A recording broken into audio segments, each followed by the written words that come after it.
wherever you are. A warm welcome to all panelists, attendees, the uninvited, for today's discussion of what I deem to be encroaching dystopia. It is a multi-talented panel with really diverse specialties as necessary to deliberate the issues that confront us. I request all panelists to please do a sententious, i.e. brief self-intro prior to speaking so the audience can know who they are and what they do. Panelists answer two queries in two rounds. One, how or why did we get here? And two, how or whether matters can be set right. My name is Rajani Kanth, and I serve as interlocutor today. And Diane Wiedenkoff is our IT monitor, and you will find her a most punctilious timekeeper. Diane, might you just say hello so that people identify you? Hello, everybody. Regrettably, owing to time constraints, there'll be no audience Q&A. Let me now quickly provide a brief entree, overview, and context for our conversation today. These are truly times, as Tom Paine once had it, that try our very souls. We may have crossed the Rubicon recently, a few times now, in global affairs. The ancien regime is struggling to stay dominant. The nouvelle regimes are floundering in some disarray. And the doomsday clock stands at 85 seconds to, stated formally. But passed colloquially, I might say we stand at a quarter past evil and a half past stupid at the junction of ignorance and depravity, which, by the way, is a fairly normal condition. The collective West has steered the world unmistakably towards this perilous path for at least 125 years, which has been primarily an Anglo-Norman world in all that time. And so it is their socio-political arrangements that mostly govern the world, north or south. And if they imagine they lead the world as they are wont to, then they also have to accept responsibility for it. As I identify the key threats to human existence today, the singular imprimatur is writ large on all of them. What are these threats? Global war, nuclear catastrophe, climate change, and of late, the wildfire contagion of unregulated AI. Of course, ancillary effects such as cross-national migrations, mass hunger, rise of sea levels, destruction of habitats are all subsumed within that listing. Now, arguably, all these primary threats originated once upon a time in their policies and practices, even if they are regrettably conjoined in this misanthropy today by the all too eager and emergent others.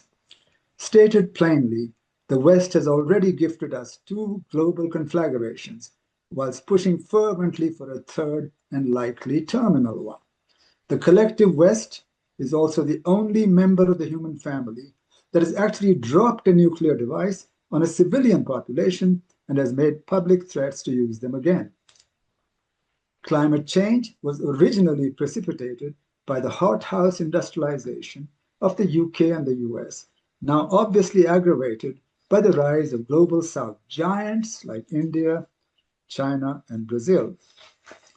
And unregulated AI is also ab initio a Western innovation, and at this point, a lead investment sector, though very far from being at all productive, of an otherwise flagging US economy. So the question arises, can we halt the all too discernible slide into a sort of worldwide anomie, a global collapse of society, economy, and the biosphere? Not to mention the striking advent of lawless Neanderthal modes of global governance. I trust we address these matters today, not as optimists or pessimists, but as realists with no ideological axis to grind, though I realize that might be a tall order. We need solid science to guide us based on facts, not wishful thinking nor utopian fantasies. The 20th century experience, one would imagine, has seen to the secure immolation of the more naive versions of utopias of left and right. In desperate summary, I see the lead Anglo-normal societies as failing societies, held together not so much by shared cultural values of a common good, let alone a moral core, but by the strangleholds of involuntary mechanisms of economic, legal, and political power. These entities, through the systematic destruction of societal empathy, arguably again, breed sociopaths and psychopaths more so than any others. By the day, with endemic violence and mayhem, the new normal.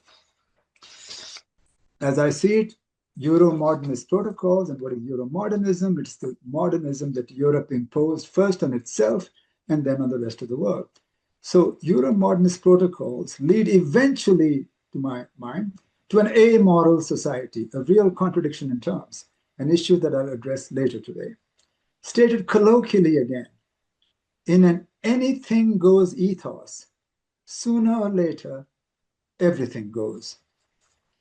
The global economy is quite another matter, since it brings in the global majority, which is vast and growing. So economic growth in the aggregate may not falter. Indeed, China alone could easily carry all that weight. However, economic growth per se is not a summum bonum, which is why I excoriate economists as I do of all varieties, who are en general, if not always, is preordained touts. Why? Because its costs, social and ecological, so there's another side to the ledger, can be deeply daunting and destructive of various important critical balances. I need to be categorical rather than conjectural here. The planet cannot sustain, and I couldn't be more emphatic, giant consumer economies on the scale of the US, China, India, and Brazil. These economies far exceed the carrying capacity, and the strains are already self-evident. Resources are finite, as we all know, but economic and political ambitions are clearly not. If the Club of Rome saw all that clearly, far back in the 1960s, how much worse is it not now?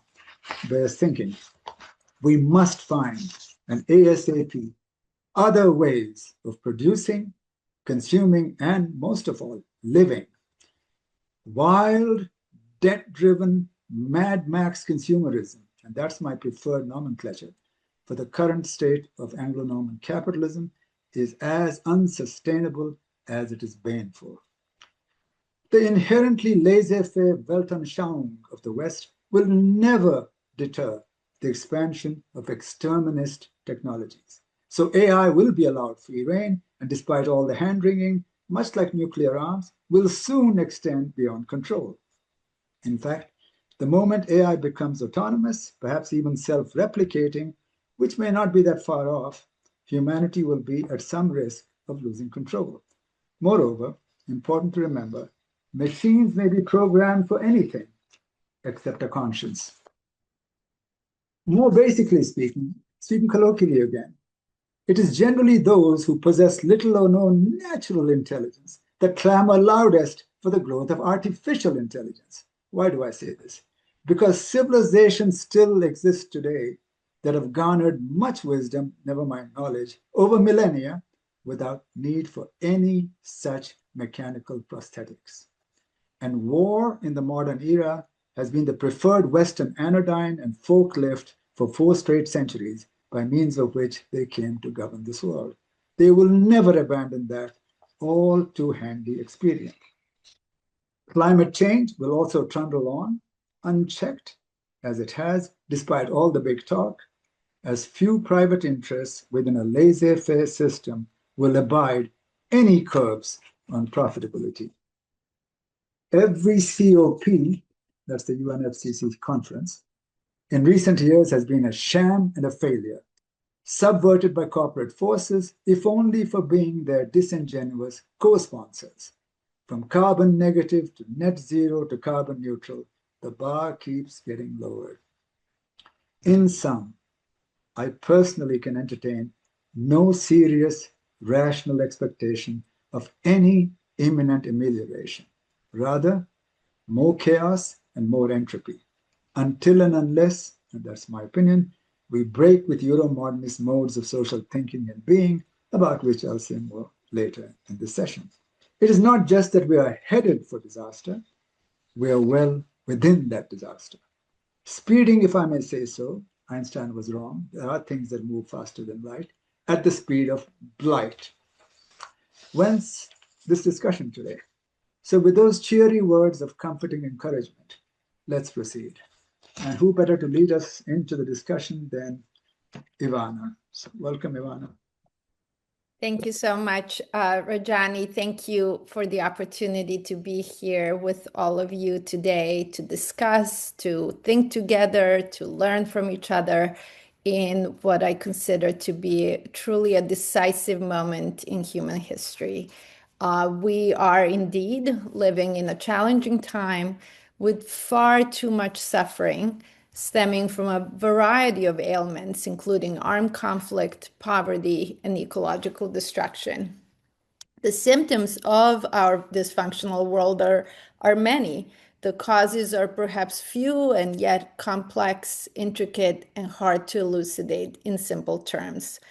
It's easy to blame one individual, but of course, the problems we face predate him and his rise to power, even if he has made so many of our problems more acute. It's also easy to blame one state that has acted as a hegemon for far too long, but of course, others have contributed as willing and active participants, often leading the calls for war, whether in Ukraine or West Asia or elsewhere. Amidst all of this suffering lies an existential threat to humanity. The possibility that human civilization could end as a result of nuclear war, which would not only kill hundreds of millions of people, but cause environmental changes to the planet that put the very survival of human beings and other life forms into question. Albeit operating on a different time scale, global warming also has the potential to fundamentally disrupt life as we know it on our beautiful planet. Continued greenhouse gas emissions and consequent increases in temperature will not only threaten inhabited regions and areas with consequences of wildfires, droughts, heightened impacts of storms, but may make entire regions uninhabitable due to sea level rise, unlivable temperatures, or collapse of ecosystems. In both cases, we are quite literally playing with fire. So, how did we get to such a place? How is it that we have made ourselves completely and inexplicably vulnerable to total and utter destruction? That the existence of nuclear weapons, the most monstrous weapons of mass destruction, continues to threaten the very existence of humanity is to me a never-ending source of incredulity, and to all those who understand just what is at stake in a world in which nuclear war could begin and end in less time than it will take for this webinar to take place. The global warming continues apace, while the merits of the scientific evidence explaining and demonstrating the human role in the warming continue to be debated as if there were anything reasonable to debate at all, is yet another conundrum. I am not a historian, I'm not a policy analyst, I'm not a spiritual leader, I'm a scientist. So I will not attempt to explain the role of the empire or the moneyed interests or evil in how we have arrived at this place. What I do want to highlight is that regardless of the root cause, the reason that we are here living under the cloud of the existential threats of nuclear war and global warming is that those behind denying these threats, whoever they are, for whatever reason they do this, have managed to convince many well-meaning people, let alone the non-well-meaning ones, that nuclear weapons keep us safe. Thank you. The nuclear weapons keep us safe and that the science of global warming is not settled. Until these notions are challenged, rejected, and eradicated broadly, comprehensively, and forcefully by the media, by so-called leaders, by academics, by ordinary people, it will not be possible to pull away from the brink. We simply cannot operate from alternative facts. We cannot discount science. We cannot discount history. Continuing on this path, we will find ourselves in a place far worse than where we are today. Or as John F. Kennedy said in October of 1962 during the Cuban Missile Crisis, and I quote, "If we do what they want us to do, none of us will be alive later to tell them that they were wrong." End of quote. Thank you, and I look forward to discussing what we can do to turn this ship around. Thank you so much. Thank you, Ivana. I believe Guy is next, if I'm right. Yes, thank you. There are too many people on a finite planet burning fossil fuels. I could stop right there and I'd be well within my 5 minutes, but I'll continue. William R. Catton Jr. provided an excellent overview with his 1982 book, Overshoot. I'll be brief because I believe this concept is well understood.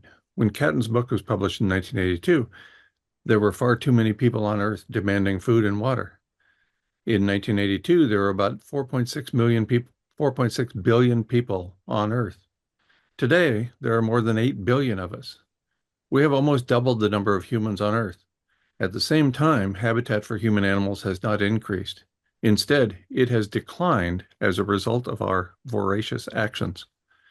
In 1982, there were many thousands of hectares of old-growth forest. In forests and rangelands throughout the world, soils were untouched by human hands. Waterways, including streams, rivers, ponds, and lakes, remained pristine.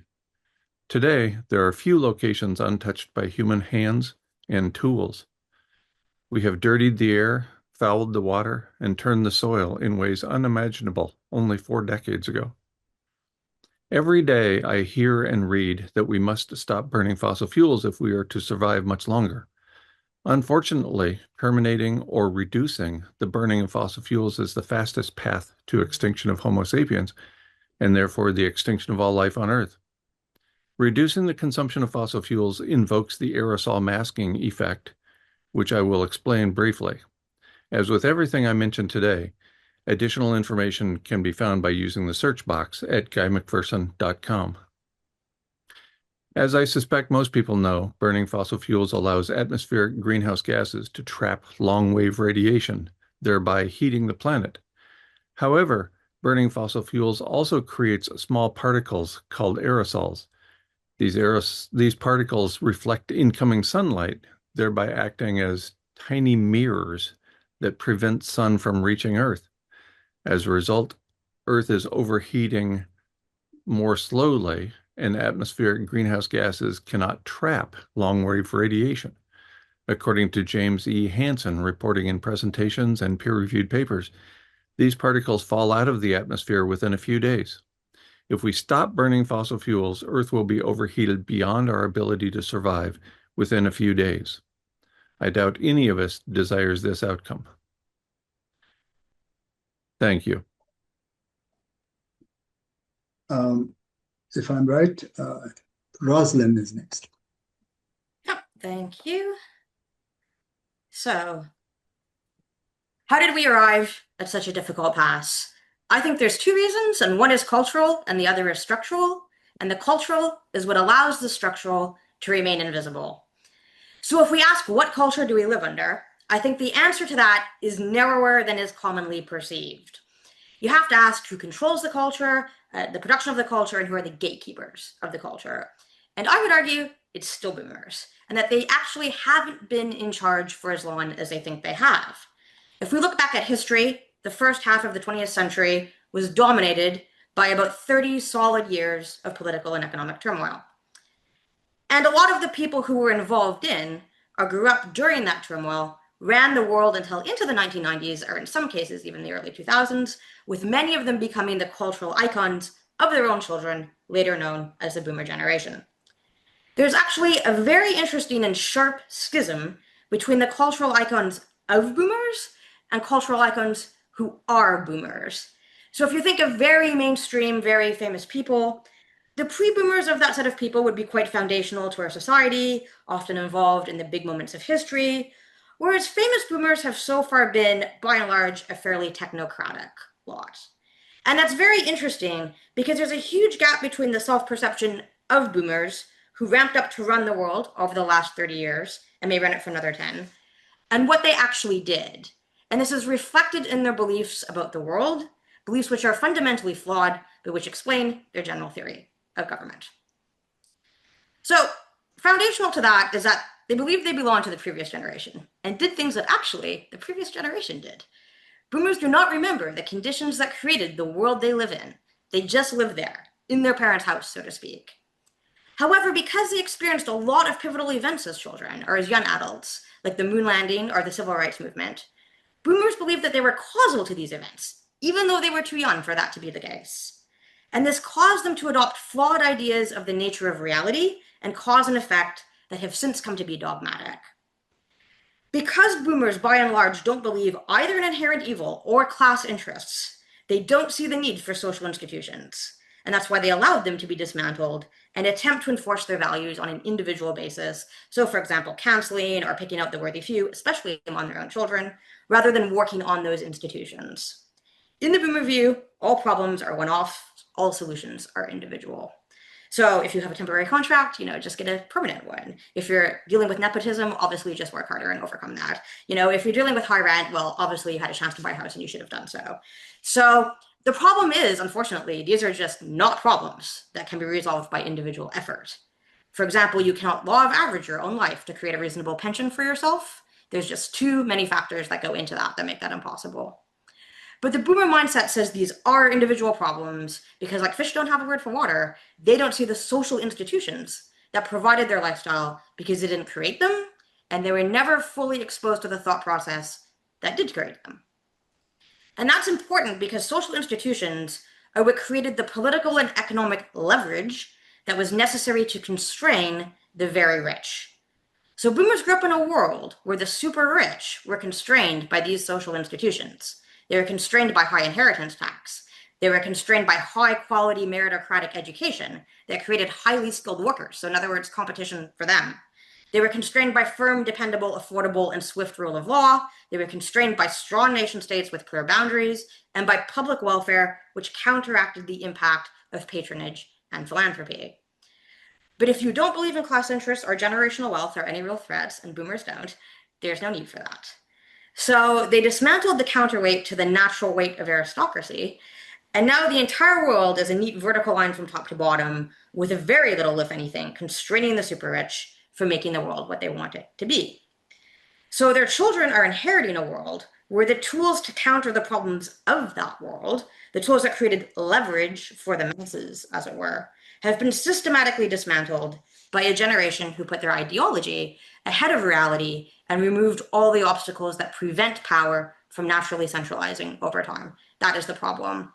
And it's not a love of individualism or freedom that created this problem. A lot of the elements in today's society are extremely coercive. They're designed to deprive people of their choices. It's a love of an ideological worldview that credited that generation with being a unique generation, superior to their own parents, who they're convinced just made things up about, the class interests and the fights before that, and also convinced now that their children are making things up about a lot of those things. And that's why they have, unfortunately, they're the ones in charge at the moment, they're systematically standing in the way of any attempt to create that leverage again, which we so badly need. Thanks. Thank you, Roslyn. I believe it's my friend Fadhel now. Thank you, Rajani, and thank you everyone for hosting this important conversation. My name is Fadhel Kaboub. I teach economics at Denison University. And by way of opening my remarks, I'll say that we're not sleepwalking into dystopia. We are being violently dragged into it by design. What looks like a convergence of crises, climate collapse, geopolitical conflict, AI disruption, democratic erosion, is in fact the logical outcome of a global system built on colonial foundations: extraction, inequality, concentrated power, and violence. And as we know, colonialism was never designed to produce justice or development or peace or human rights or any of those things. So why are we surprised that the same foundations are producing the same violent results? So the problem is not that the system is failing. The problem is that the system is still working exactly as designed. So how did we get here? I'll highlight very briefly 6 points in the 5 minutes in the remaining 4 minutes that I have. Number one, a structurally extractive global economy, meaning that the global south is literally financing the global north with the extraction of resources and financial flows. For example, for every dollar of aid flowing into Africa today, $4 leave in terms of debt service and capital outflows. And according to UNCTAD, in the last few years alone, we have the African continent as a whole is spending more on debt service than on health and education combined. So that is point number one. Point number two is this illusion of efficiency. When we built a global supply chain system that was optimized for cost rather than survival. And when we have four mega corporations, the so-called ABCD corporations, that control more than 70% of the global food system, including shipping and logistics and fertilizers. 80% of global fertilizer production depends on fossil fuels, natural gas in particular. All of this is not built for survival. It's built by design to produce the results that we're seeing today. So that is not a shock. In a way, it's a system designed to break under stress and to throw millions of people under the bus, millions of people into death, to be honest. Number three, financialization of the system and the policy paralysis, the so-called policy paralysis. We're told that governments can't afford the investments that we need to protect life and large scale transformation. But at the same time, we have governments mobilizing $16 trillion globally when the pandemic happened a few years ago. And today we have at least $7 trillion worth of fossil fuel subsidies continuing to undermine all the life-sustaining systems that we desperately need. So it's not a shortage of financial issues, financial resources. The issue is not affordability. It's a political choice. It's power. It's that colonial hierarchy of extractivism that persists. Number four, geopolitical fragmentation and rising conflicts. And I'll be very brief because we're living in this moment and all of us are reading the news and following the details. We're already in a form of global war, just not officially declared. Global military spending exceeds $2.5 trillion globally. And yet we're told there are no resources to protect lives, no resources to invest in a healthier and more sustainable energy system, water system, clean air, clean water, clean soil. Resources are flowing towards destruction, towards death, not towards survival. And again, it's a system design. Number five, AI, the new technology that's taking over the system. AI is an amplifier of inequality, surveillance, and control.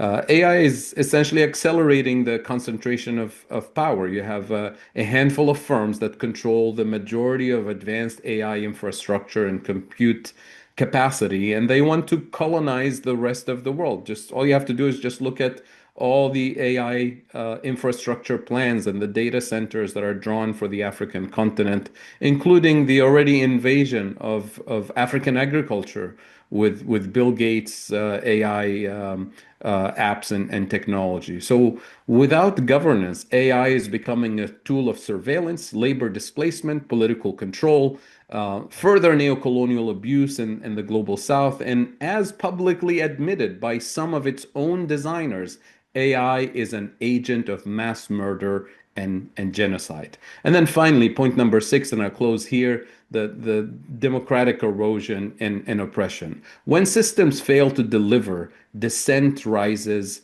and is violently punished. So the loss of liberties is not incidental. It is how fragile and illegitimate, undemocratic systems protect themselves. So this is where we are today, and again, thank you for the opportunity to share my perspective. Thank you, Fadhel. And now it's Genevieve. Thank you very much, Rajani. I believe that we have not realized what is wrong, and that revealing the problem indicates the way to the solution. I have had the unusual experience that for around 60 years, I have been working on and trying to practice one idea, an alternative paradigm based on what I call the maternal gift economy.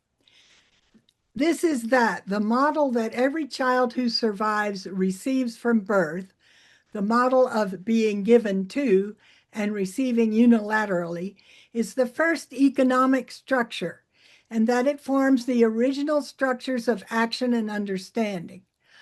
I propose that this unilateral interpersonal gifting continues throughout life, even when it is contradicted, obscured, and displaced and exploited by quid pro quo exchange. Appropriately satisfying the child's needs implies her importance, even her intrinsic value to the motherer, which enhances the child's self-confidence and self-esteem. Alfred Sohn-Rethel theorized abstraction in thought, coming from the real abstraction of exchange in the market. Since the economy of early childhood is real, but it is not abstract, it has not been seen on a par with abstractions in thought. And indeed, it has not been seen as economic, even though it supplies the need of the child through the unilateral gifts of the motherer. This creates the premise for two economic categories, the domestic sphere and the market sphere. As a denizen of the market economy and as a mother, I take the liberty of abstracting from the domestic and child care lived experience, seeing its many aspects in terms of a maternal economy of giving and receiving, a unilateral gift economy that precedes a bilateral exchange economy that contradicts it in every life and historically. Not all societies have or have had market exchange, but all have necessarily had and have had this unilateral gifting practice, because without it, the children die. This is the fact that allows me to call humans a maternal species and allows me to call us Homo donans and recipients rather than Homo sapiens. And it alters the economic analysis as well. In fact, in the domestic sphere, use value and exchange value do not apply, but by appropriate gifting, gift-given value is attributed to the receiver, and this comes first in every individual life.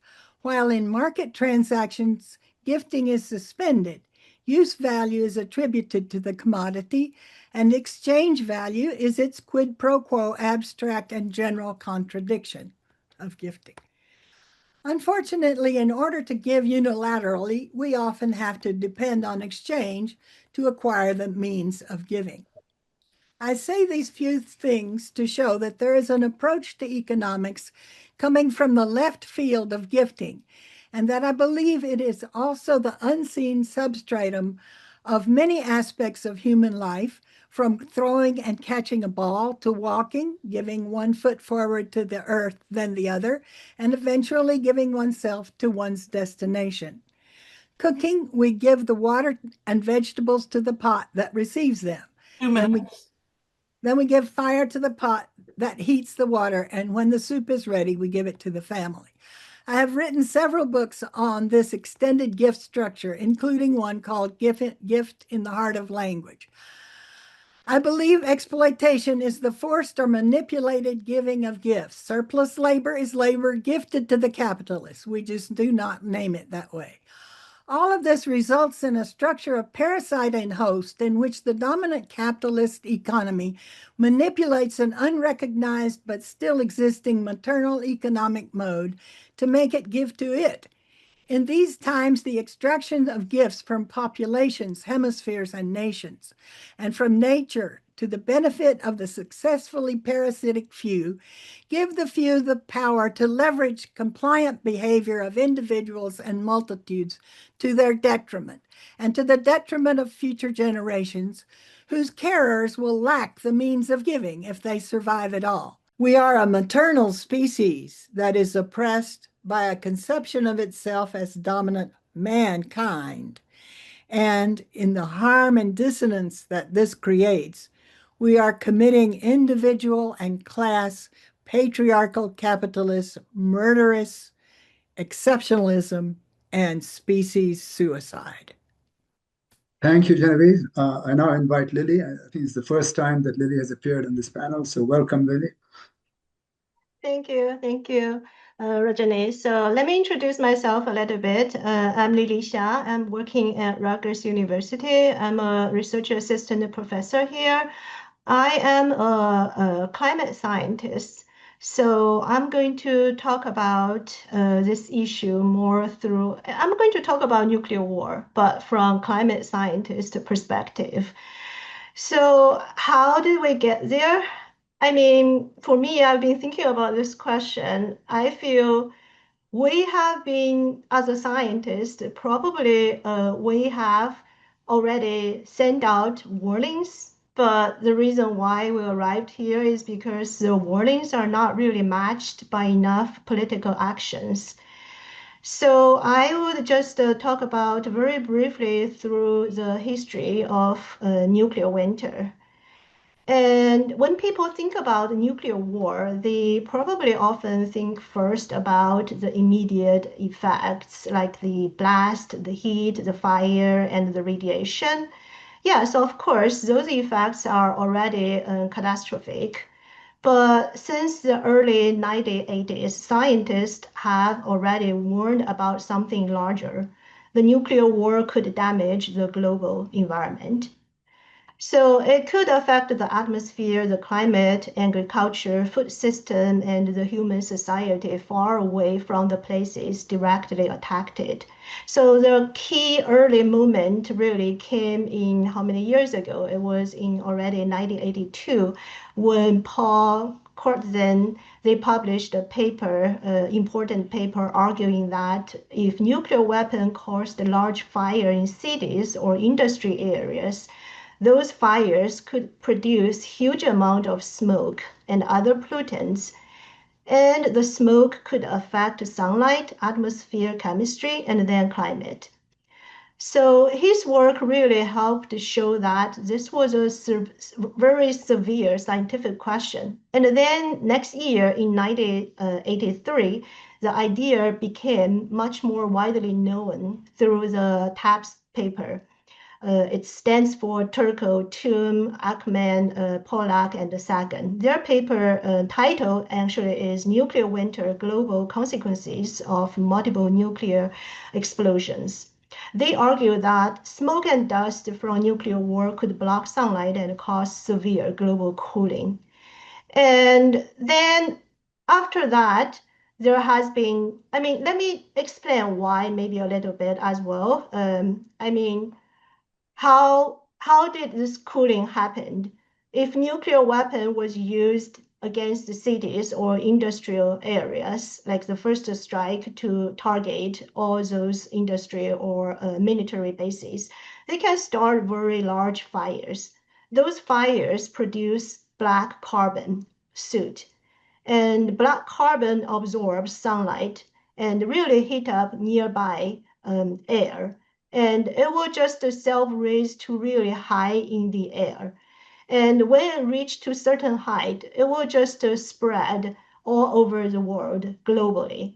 And then it will block sunlight and then reduce the temperature. So the very severe one, the simulation showed between superpowers, it could reduce summer temperature over mid-latitude region to like 20 20, 30 degrees in the summer. So basically in the summer region, it will be freezing. There will be basically no agriculture and all. So that is why there's like a simulation showed nuclear winter. And this concern was taken seriously enough that in 1985, the Scientific Committee on Provenance of the Environment Scope published a major international assessment called Scope 2028. So it's really looked at environmental consequences of nuclear war. And so after that, there has been studies going on between Dr. Brian Toom and Dr. Alan Roebuck's groups and trying to continue the simulation even for regional nuclear war. What does that mean to global climate system? And what does that mean to food system? And even right now, we have last year has the National Academy report and really looking at all the uncertainties and what should we focus on nuclear war consequences. And right now, the United Nations has the independent scientific panel on the efforts of nuclear war, and it's still going on trying to collect information to do the assessment. So for me, I feel as a scientist, we have still continue working on this topic and trying to really pass the information out. So it's not because when we're arriving, why we are arriving here, not because we are lacked of warnings. It's just because we are not really have those warnings matched by enough political actions. So that's my statement. Thank you. Thank you, Lily. And now we have, last but not least, Radhika. Welcome. Thanks so much. Great to be again in the company of all of you, such thoughtful and I think deep thinkers. So yeah, a couple of words about myself. I'm professor, I teach politics and political economy at the University of Manitoba, and I'm also visiting professor at the Department of International Development here in London at the LSE. And I guess I should say that I, some time ago, a decade and a half ago, I proposed an approach called geopolitical economy as a way of understanding the state of international affairs in the age of capital, which I believe is more reliable than existing approaches that neither anticipated nor can explain our current state of multipolarity. So to address the question, how did we get here? So I think that many of you have done some of this already, but let me quickly enumerate the basic elements of what I take to be here. Where are we? We're obviously in the middle of an extremely dangerous war that could go nuclear, and Lily has just explained some of the horrors that it would entail. Secondly, that we are in a world in which the richest and most powerful countries are acting belligerently. And I don't just mean the United States vis-a-vis Iran, but also Europe vis-a-vis Russia, Japan vis-a-vis China, and so on. Meanwhile, all this is happening, the ecological emergency consisting of rising pollution, global warming, and biodiversity loss is getting more acute, but the world seems to have ceased caring about it, except perhaps China. We are living in a world of rising inequality. We could be facing an imminent food crisis, fuel crisis, and financial crisis, which, by the way, financial crisis being the result of the systematic financialization of our economies over the past nearly 5 decades, creating vast financial bubbles and a world groaning under debt. We are in the midst of the stalled advance of science and technology, at least in the West. Meanwhile, what science and technology is being developed in the hands of irresponsible, practically mad, if you think of people like Elon Musk, monopolistic, irresponsible private hands. We are living in a world which faces the singular absence of political forces that would speak up for the world majority, for ordinary people of the world, speaking from a progressive or left point of view. and in a world in which the very forces, the few forces that stand for peace, international law, and development are being systematically demonized. And last but not least, we are living in a failure of politics in which we seem to systematically elect rogues of the worst kind, the most venal people in the world. And I don't just mean Donald Trump. I'm also referring to jokers like Liz Truss or Boris Johnson or Annalena Baerbock and wherever all these clowns come from. These are not people who can actually lead the world.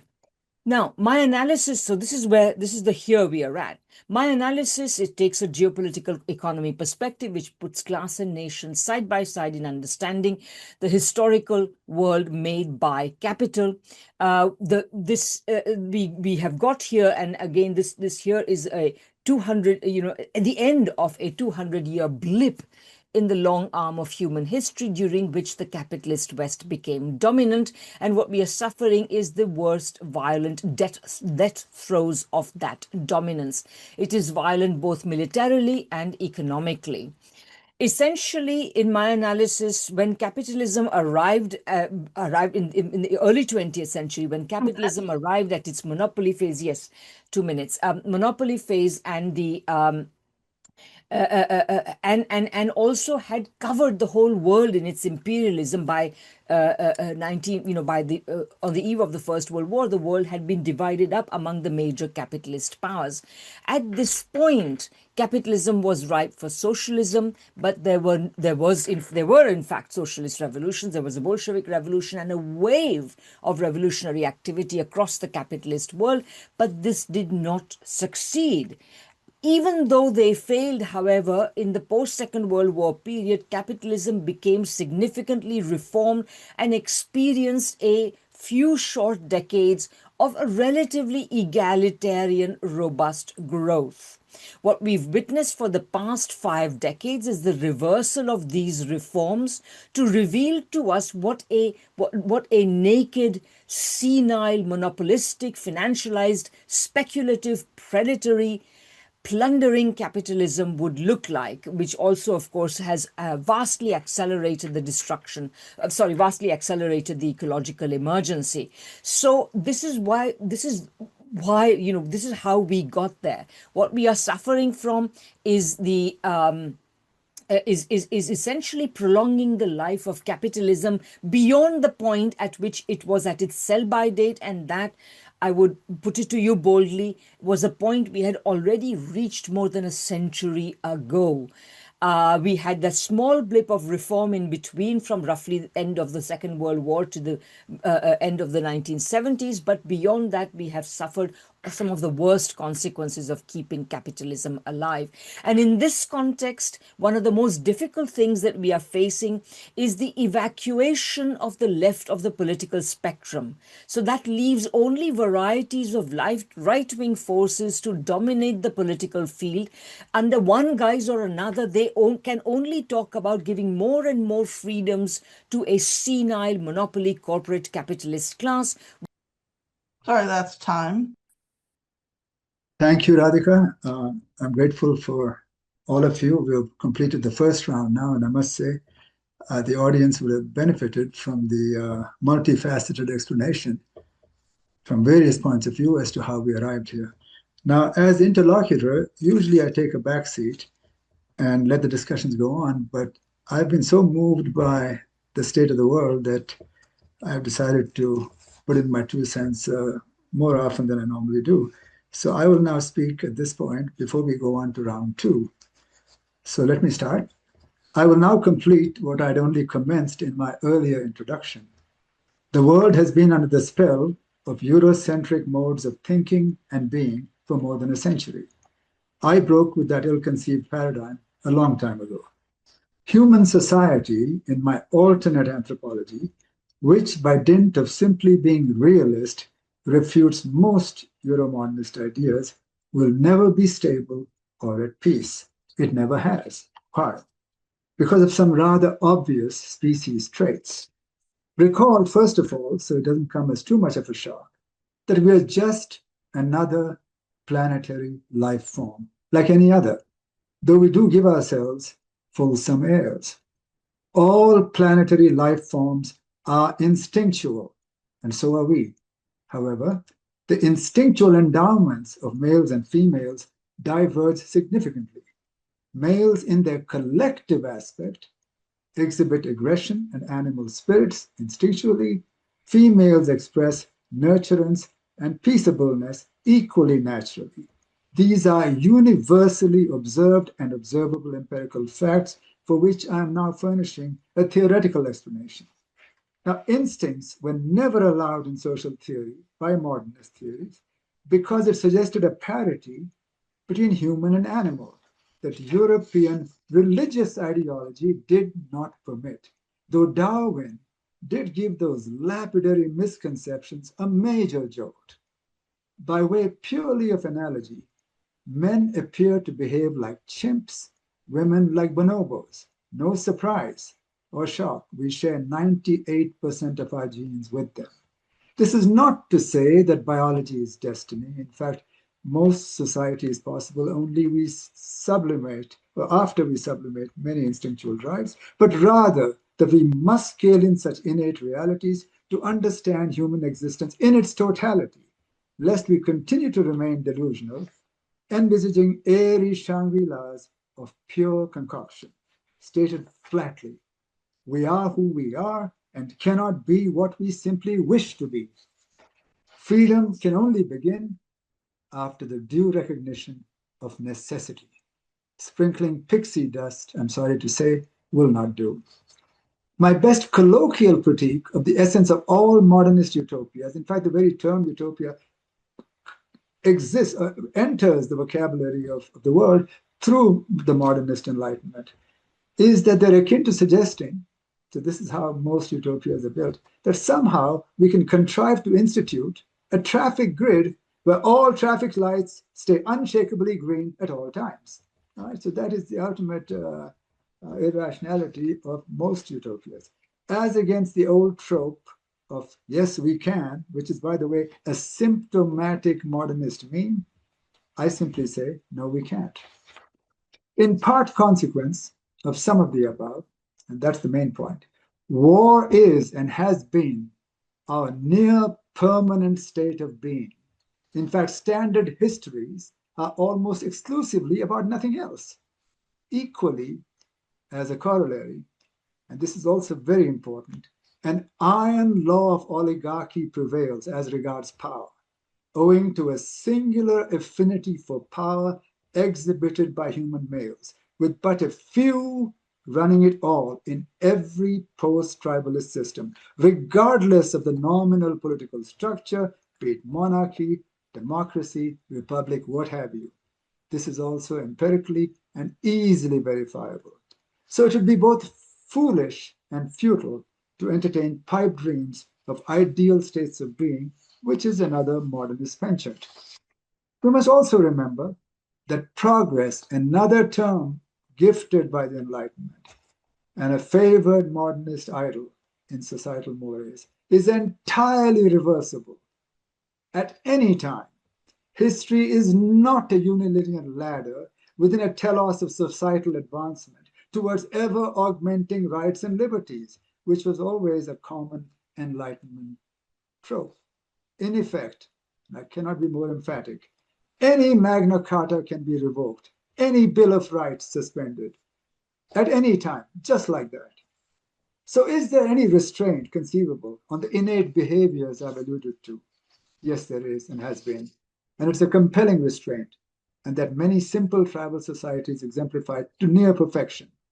Intra-tribal aggression, that is within the tribe, was minimized by keeping all members of the tribe locked within mutually affective chains of kinship and care. Mind, this is usually only a transient experience, since the aforementioned animal spirits at some point still break free, and you get the familiar descent over time into male-dominated empires, barring but a few tribes that heroically endure on, even 40,000 years later, in their pristine form, like the Australian Aboriginals.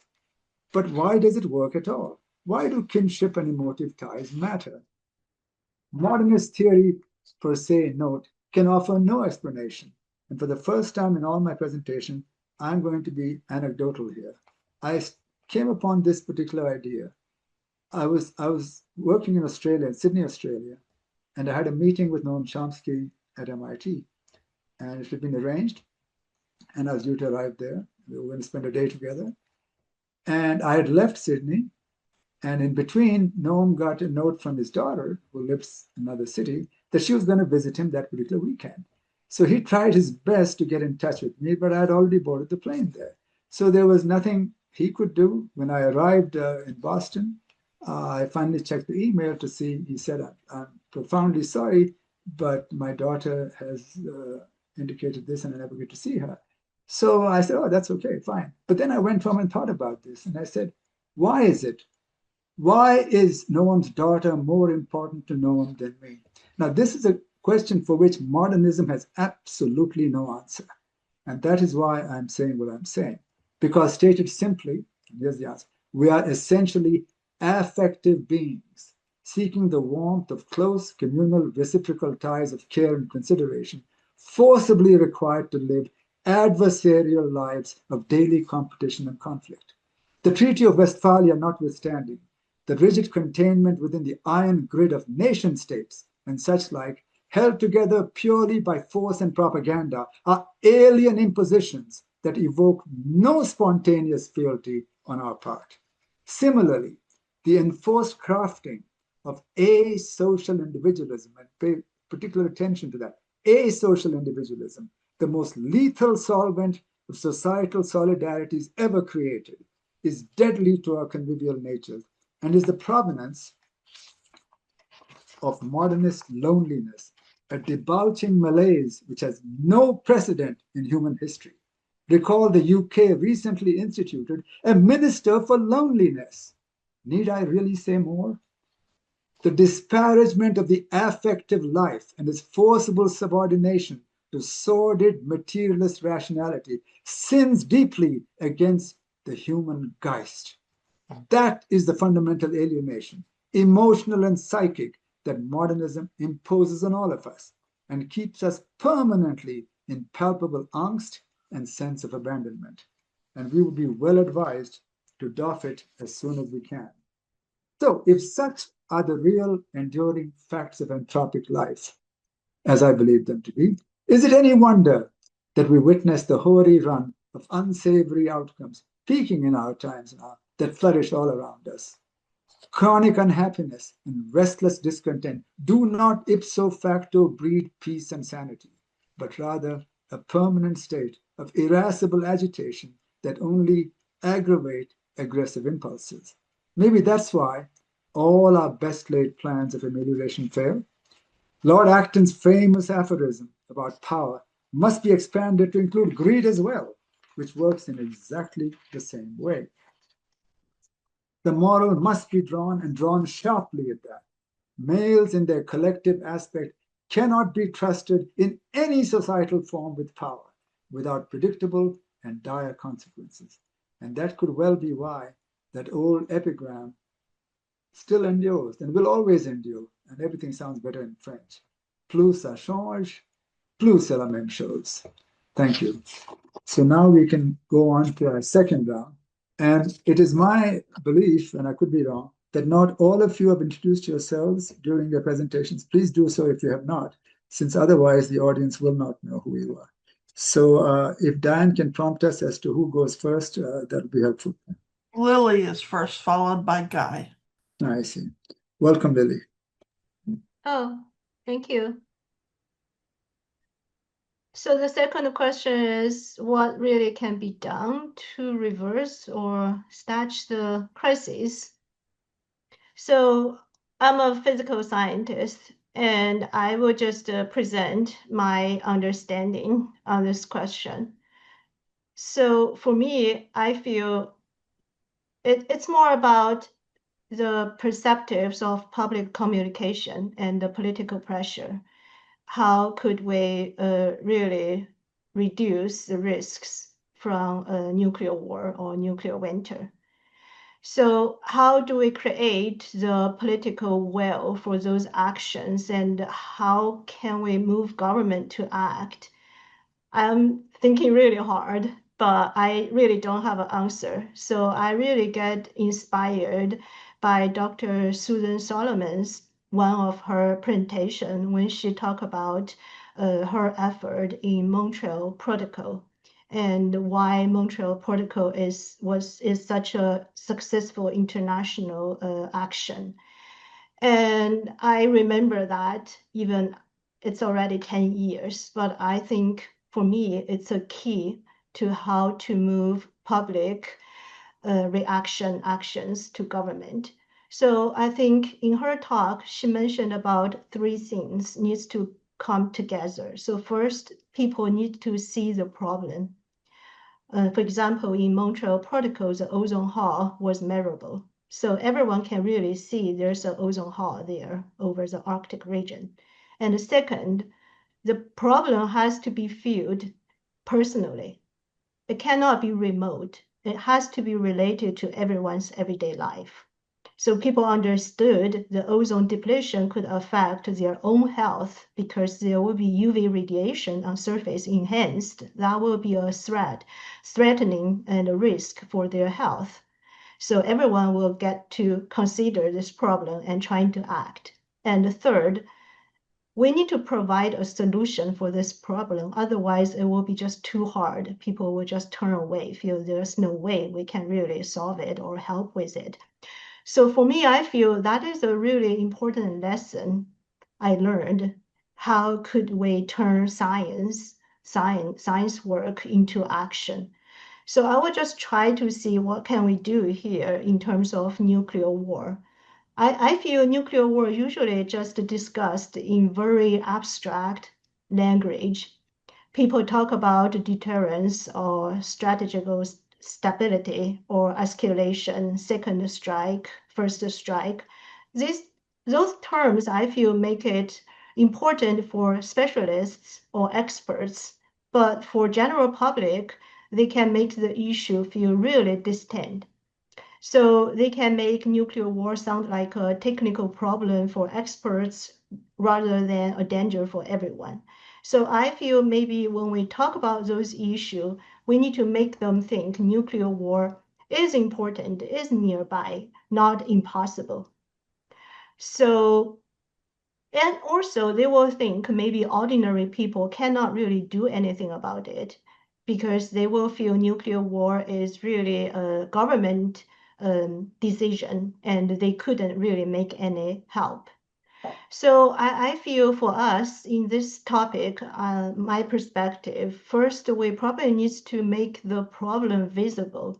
So nuclear war is not just a flash of light over a very distinct city. It's not only a military exchange between government, but it can affect crops, food price, trade, public health, just in your society, in your city. So this is where nuclear winter science is important. It helps make the chain of consequences visible. And if the food system suffer, everyone is affected. So I think first we need to really make the problem visible for everyone. And the second, we need to make the problem personal. Many people will think, okay, nuclear war as something that could happen over there to military base, to major cities, to enemy countries. But nuclear winter and nuclear famine research showed that nuclear war could affect everyone in the globe. So the message is not that nuclear war is someone else's tragedy, but the message is that nuclear war is a threat for the system that support all of us.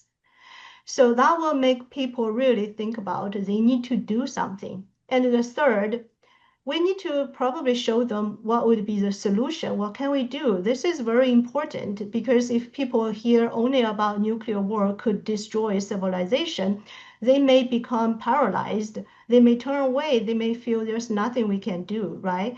And the communication has to include some action. We need to give them some steps. What can they do? I'm not an expert on this part, and I'm very happy to be here in this group, and I would really like to hear your suggestion. But for me, I feel really like people can make they can make nuclear risk visible again. People can start to talk about it. I remember when I just published a paper about nuclear famine, and I got emails all over the world, and there are people saying, I'm so happy people are talking about this issue again, because they only heard it over like Cold War, and no one's talk about the threatening of nuclear war anymore. So I think for general public, they could probably, if we make this problem visible for them, so they probably can start to communicate this problem and make this risk visible again to their neighbors, to their friend. And also they could probably ask their political leaders clear and simple questions and trying to give the government pressure. Do you support reducing the risk of nuclear war? Do you support arm control? So in that way, like the public can really give the pressure to the government and make it, maybe there will be some action followed by. And there's like historic example from the nuclear winter itself during Cold War nuclear winter research, the one I mentioned from both sides of the superpowers. Like they are not just discussed in scientific journal, they have been communicated in public. Those results really reached out to political leaders. So at that time, really, they both sides, the leaders, they realized the problem, and then later there's a reduction of nuclear arsenal. So we have those examples, and that's why I feel the solution, or how could we really reduce the risk for now, I feel we need to really have a new generation of public communication on nuclear war. We need to explain the science in a very simple language and a very nice visualization. We need to connect nuclear war to climate, food, health, and daily life.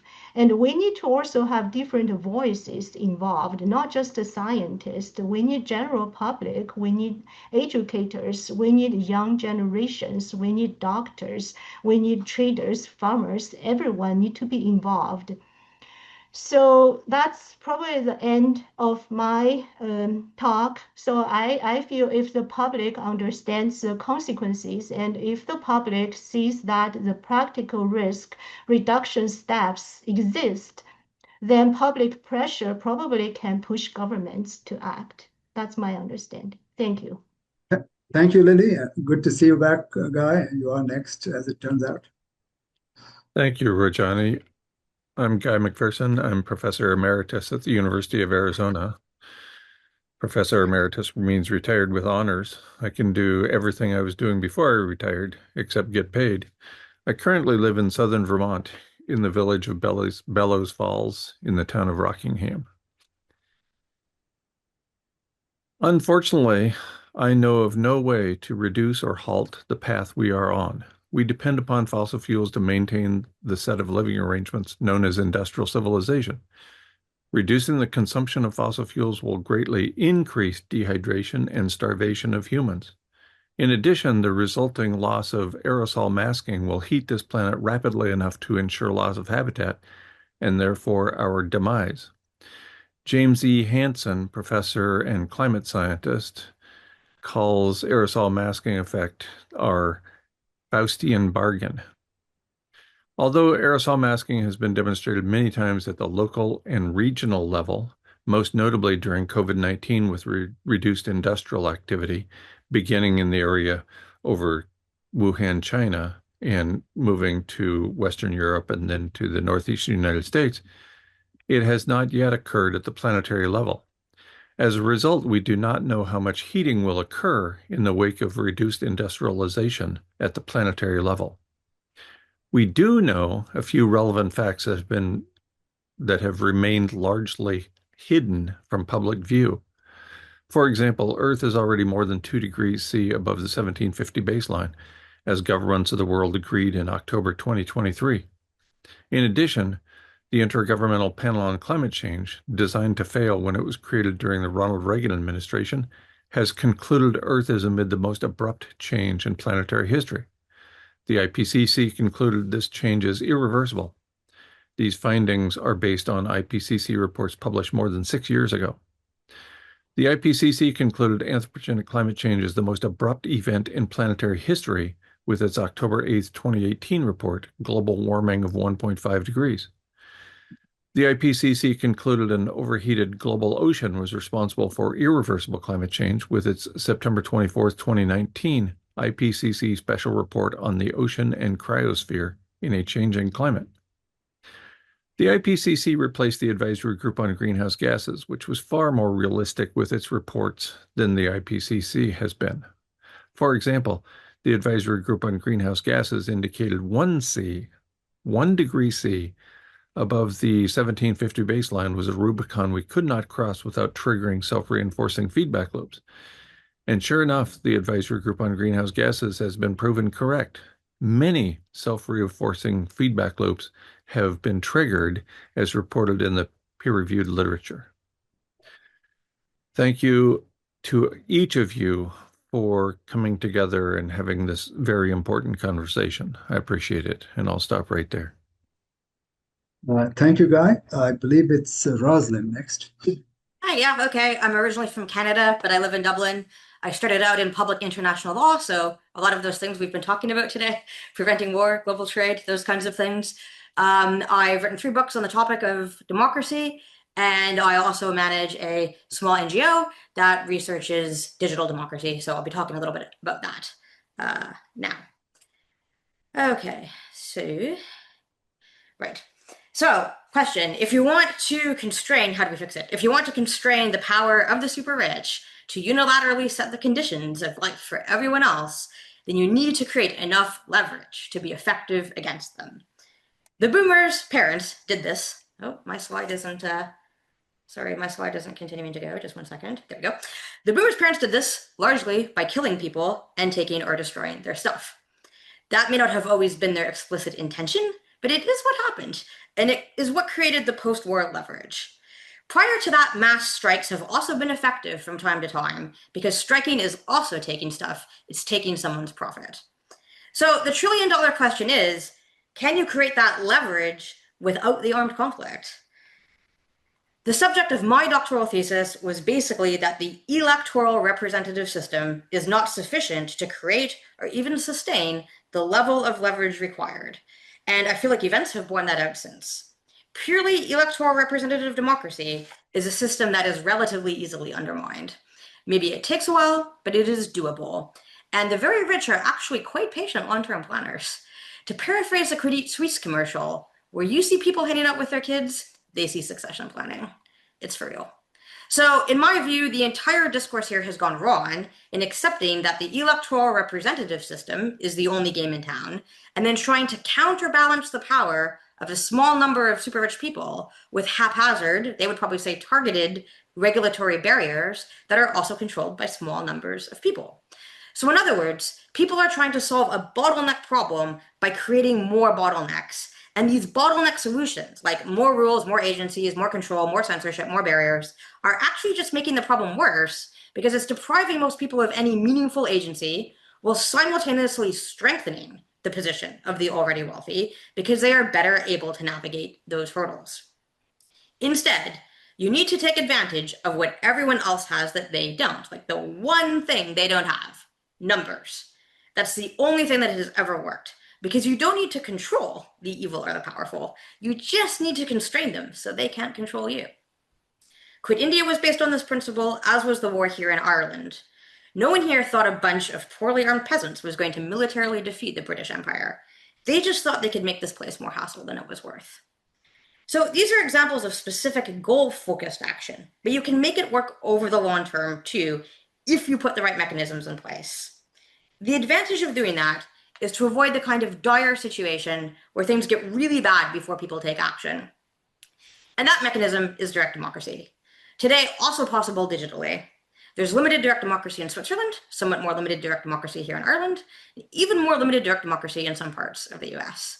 But we do practice it nonetheless, and it helps to introduce that counterweight. If we did not have direct democracy in Ireland, we would be part of NATO by now, because this has been a big issue here for the last 2 years. Our history would be wiped off the face of the earth, and probably the most significant anti-war force in Europe would be gone with it. That hasn't happened yet because of the leverage we have thanks to our limited direct democracy. So the key advantages of direct democracy are, again, like much different than things that are just nice about it. So for one thing, when we do these things, we notice that people vote overwhelmingly in favor of anti-corruption measures. And that's an obvious outcome because corruption doesn't benefit very many people, but it helps to prevent the rich from just getting richer and the poor from just getting poor because they often do so via legalized corruption. People also have strong preferences for cost-effective solutions, which basically achieves the same thing, prevents all of those billions being drained down the funnel of, war preparations or armaments or whatever else is currently the hype that they're spending billions and billions of dollars on. There's a focus usually on core economic and legal issues, and there's a tendency to focus on baseline needs. So typically, even upper middle class people will vote for things like libraries, public libraries, or clean water, or sports facilities, things that do benefit like the most vulnerable voters, because I think there's a kind of idea that those are necessary items, and generally upper middle class people are way closer to the poorest people in terms of their wealth than they are to the super rich. So it's crazy if you pull that out on the line, what that is like. And again, there's just other advantages to it, such as it helps maintain information of everybody about what's going on in the country. And they're very, very hard to ignore. I mean, even when they're non-binding, they're hard to ignore. So there's a certain activisty class of people that try to sell these things as feeling good because you get to participate and everyone gets along or whatever. And I think that's really clouded the issue. The issue is that you're constraining the small number of very powerful people in society by using your numbers to do so. And that is the point of doing it, regaining the leverage. However, today this is also under threat because the financial inequalities have grown so extreme. So we like missed the ideal window on this, and now we're in the unideal window. The financial inequalities are so extreme that it's become possible to artificially control the debate phase of a referendum by flooding the form with AstroTurf organizations. So the very rich will finance sometimes thousands of essentially zombie organizations, media, academic posts, to participate in a nominally public debate that excludes the vast majority of the population while posing as the representatives that it is an entirely orchestrated performance. This is something that is not a minor problem anymore, especially for smaller countries like Ireland that can just be swamped by foreign funding, and I can tell you that funding is pouring in. This is part of, for example, the incredibly grassroots citizens assembly movement, which is, full of a lot of hedge funds and big companies that really wanted to foist their version of people power on everyone else and push everyone else off the stage while they did it. This is the incredibly grassroots Irish Council for Civil Liberties, where you can see the expansion of funding in a fairly short period of time. So just in 5 years, you can see that a lot more funding has poured in from a lot of international organizations, and the agendas have changed to suit that foreign funding. This does not always affect voting because people often ignore these organizations, but it's still far from ideal. So if you think about it, companies can't vote, NGOs can't vote, churches can't vote, newspapers can't vote, celebrity accounts run by a PR agent can't vote, bots can't vote, yet these are what are dominating this process now. So creating political leverage would require not just direct voting, but also direct debate to have a shot at sufficiently counterbalancing the wealth accumulation that was enabled by boomers dismantling the social institutions that they believed were surplus to requirements. And that's hard, but it can be done. We do have the tools to mobilize the numbers required. This is Epistemos, which is a software in the US that, as you can see, enables people to comment and vote on legislation with the aim of constraining their representative to vote as the constituents have voted. So it's kind of proto-direct democracy tool that's reinserting the leverage of the constituents into the process. A group is actually using this to run a congressional candidate in South Carolina in the upcoming US elections. So this isn't the only software of its sort. The mechanism to counteract these problems does exist. It's a live thing. People are doing it right now as we speak. We've had it for a while. However, will people take it? In my view, there is a compelling event on the horizon that should motivate people to take it, and that is that the boomers over the next 20 years will die and hand over a portion of their wealth to the super rich, from which it will not be recovered, with the remainder being distributed extremely unequally among their children. So the Gini coefficient on wealth as opposed to income is already sky high. So provided everything follows that expected trajectory, within the next 20 years, we'll create a very stark two-tier society under the super rich. So a total of 3 tiers, the super rich, the bourgeoisie managing their stuff, and everybody else.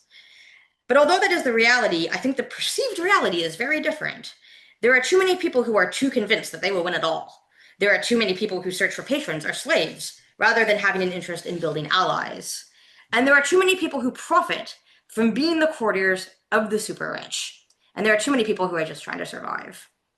The super rich have no interest in this because there isn't a communist force out there running a good chunk of the world and putting them in front of firing squads. So absent that, they don't feel the need to compromise with anybody. I think people underestimate how much pressure they were previously under. Boomers are convinced that they made it without social institutions, erroneous as that belief is. And too many of, sorry? 2 minutes left. Oh, thank you. Yeah, we're good. Too many of their children and grandchildren believe that they will be among the lucky few as long as they serve the right master. These things have gained a cult-like hold on enough people to make change unlikely without a compelling event coming in between. So you can do direct democracy anytime. It's never too late, and I still work hard to try to make it happen every day. But at this point, I will be pleasantly surprised if things work out without some kind of serious crisis. Maybe armed conflict, maybe some kind of pretty severe Cold War with China coming in between. I think there was a window of opportunity that existed after the last crash until maybe 2016, but that window has been rapidly closing over the last decade, and the institutions have been eroded so dramatically that it is highly probable that a more militant force would come to the fore in the event of a crisis. Thank you. Thank you, Roslyn. I think it's Genevieve next. Thank you so much.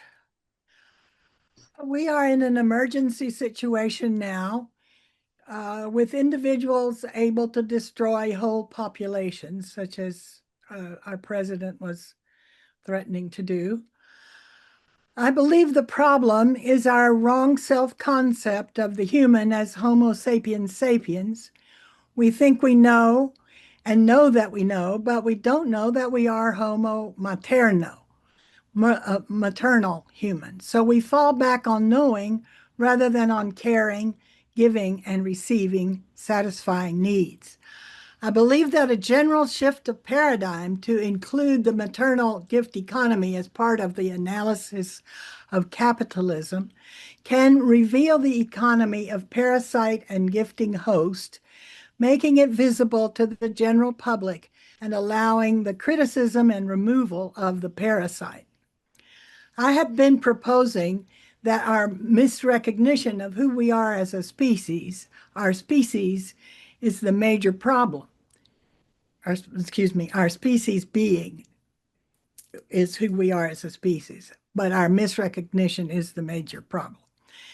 Unfortunately, having worked on the hypothesis of the maternal gift economy for many decades, I think it is unlikely that what I believe is a necessary shift in worldview will happen in time to have an effect on the present crisis.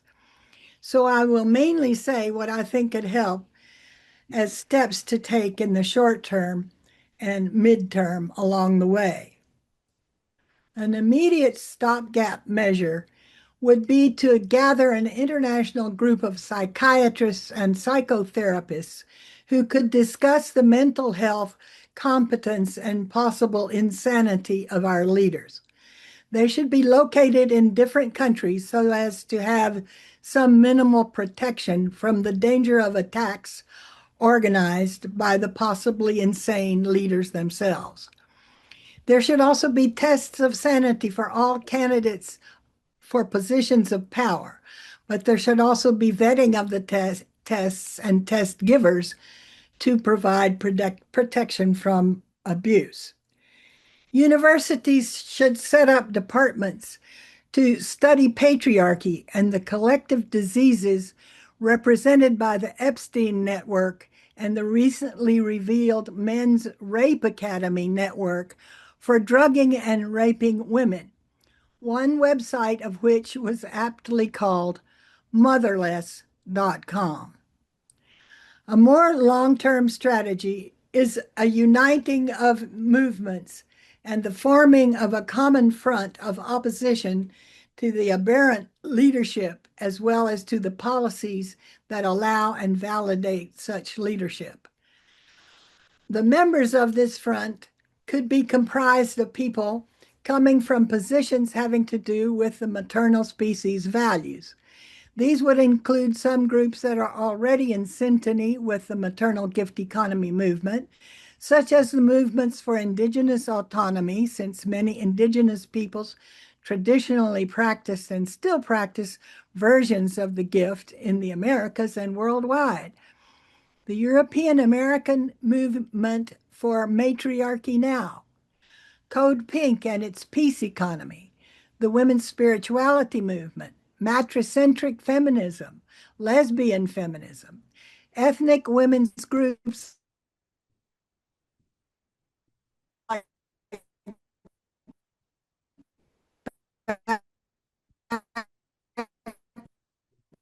Black women radicals, women's South Dawn, development alternatives with women in a new era, and the Ni Una Menos movement started in Venezuela and spread worldwide. Add to this recent flowering of the philosophy of care among feminist economists in the capitalist world, even if this is an attempt to assimilate the practitioners of free care into the market wage structure rather than a movement towards a non-market economy. To these groups can be added the movements towards gift economies without the reference to the maternal basis, notably the MAUSS, M-A-U-S-S movement founded by Alain Caillé in 1981, Mouvement Anti-Utilitariste de Sciences Sociales, and the movement started in 1983 by Lewis Hyde's book, The Gift, Imagination and the Erotic Life of Property, that inspired the many annual festivals of Burning Man in the Nevada desert and elsewhere. There are also the Zeitgeist movement, the Mosika movement for a world without money, and many new movements arising in Europe and worldwide. Perhaps to these, I can also add movements of progressive funders who dedicate their funding to social change. In addition, there are the global eco-village movement, transition towns that are proposing living in alternative ways, but without specific reference to maternal gifting. There are groups trying to give the gift of environmental integrity, saving the gifts of nature for the future. A group of peace ambassadors among these and many other groups, peace, anti-nuclear, anti-racism, as well as some religious and local governance groups, could be chosen, organized, and funded. They would coordinate and collaborate with each other in person and online, sharing information, projects, and ideas among the movements, and creating common approaches and strategies. All or almost all of these groups and many others are trying to give the gift of a good life and the gift of social change. A seal of approval could be given by these ambassadors to alternative news sources that, as far as possible, speak the truth as opposed to the lies of government and business-funded media. All this could be as non-bureaucratic and streamlined as possible while being savvy about possibilities of infiltration. The potential is there for the restoration of the maternal humanity of all genders. The first thing we need to do is to allow for the possibility. Thank you. Thank you, Genevieve. I think it's Ivana. Yes, thank you, Rajani. Thanks so much. I want to begin by invoking the pale blue dot, a photograph taken of the Earth in 1990 by the Voyager 1 spacecraft from some 6 billion kilometers away, far beyond the neighborhood of Neptune. In the words of Carl Sagan, who originally proposed that such a photograph be taken, and I quote, "That's here, that's home, that's us. On it, everyone you have ever heard of, every human being who ever lived out their lives." End of quote. Sagan went on to say, and I quote again, "To my mind, there is perhaps no better demonstration of the folly of human conceits than this distant image of our tiny world. To me, it underscores our responsibility to deal more kindly and compassionately with one another and to preserve and cherish that pale blue dot, the only home we've ever known." End of quote.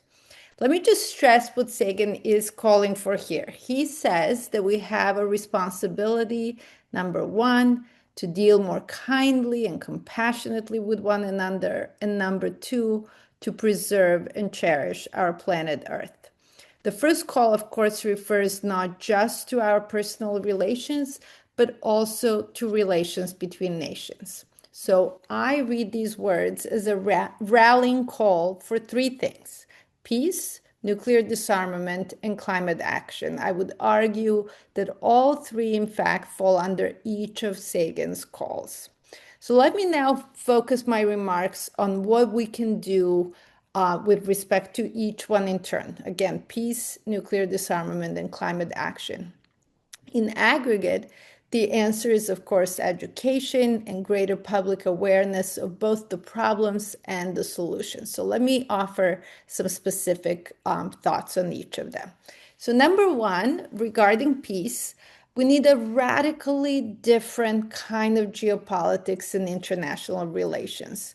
When I say radically different, I only mean in practice, because of course, we don't actually have to invent anything new. We already have a United Nations Charter that spells out how nations are to deal with one another, how they are to solve disputes peacefully, and how they are to collaborate with one another in addressing global challenges, while also promoting human rights, social progress, and better living standards. We need not create something new, anything new. We simply have to return to the commitments that each UN member state is already obligated to follow, not just as a matter of international law that we can simply throw out as we please, but as a matter of national laws. To give the example of the United States, the UN Charter is an international treaty that the US is a part of. And as such, according to our Constitution, the UN Charter and other treaties that we are a part of are, in fact, supreme law of the land. So number two, on nuclear disarmament, the starting point needs to be widespread acceptance that nuclear weapons are a threat and not a solution. Acceptance that, in fact, so long as we have them, they will continue to threaten our very survival, just as Lily has described in regards to nuclear winter, arguably the most dramatic impact of nuclear war. But there's more. There's ozone layer destruction, there's spread of radiation, and of course, the kinds of numbers of deaths from nuclear attacks themselves that are on their own quite simply unimaginable. So dealing with this problem actually also involves following existing international law. And here I'm referring to the Treaty on the Non-Proliferation of Nuclear Weapons. According to this treaty, 5 nuclear weapon states, the US, Russia, UK, France, and China, that are recognized as such, as possessing nuclear weapons, they are obligated, according to Article 6 of the treaty, to negotiate in good faith towards not just nuclear disarmament, but total and complete disarmament, essentially demilitarization. So more than 55 years after the treaty entered into force, they have demonstrably not met these obligations. And starting tomorrow and for the next 4 weeks, this treaty will have its 11th review conference here in New York at the United Nations headquarters. So I'm sure that no one will be surprised that this is a challenging moment for that treaty, given the heightened state of crisis that we're in. But we also know from history that important agreements, both international and bilateral, between the US and the Soviet Union during the Cold War emerged during previous times of crisis. Moreover, we also have now the Treaty on the Prohibition of Nuclear Weapons, through which the states that do not possess nuclear weapons, primarily from the global south, have decided to take matter into their own hands and say that whether or not nuclear weapons are banned and eliminated is also their problem. And to me, this treaty is truly a bright light in a very dark world.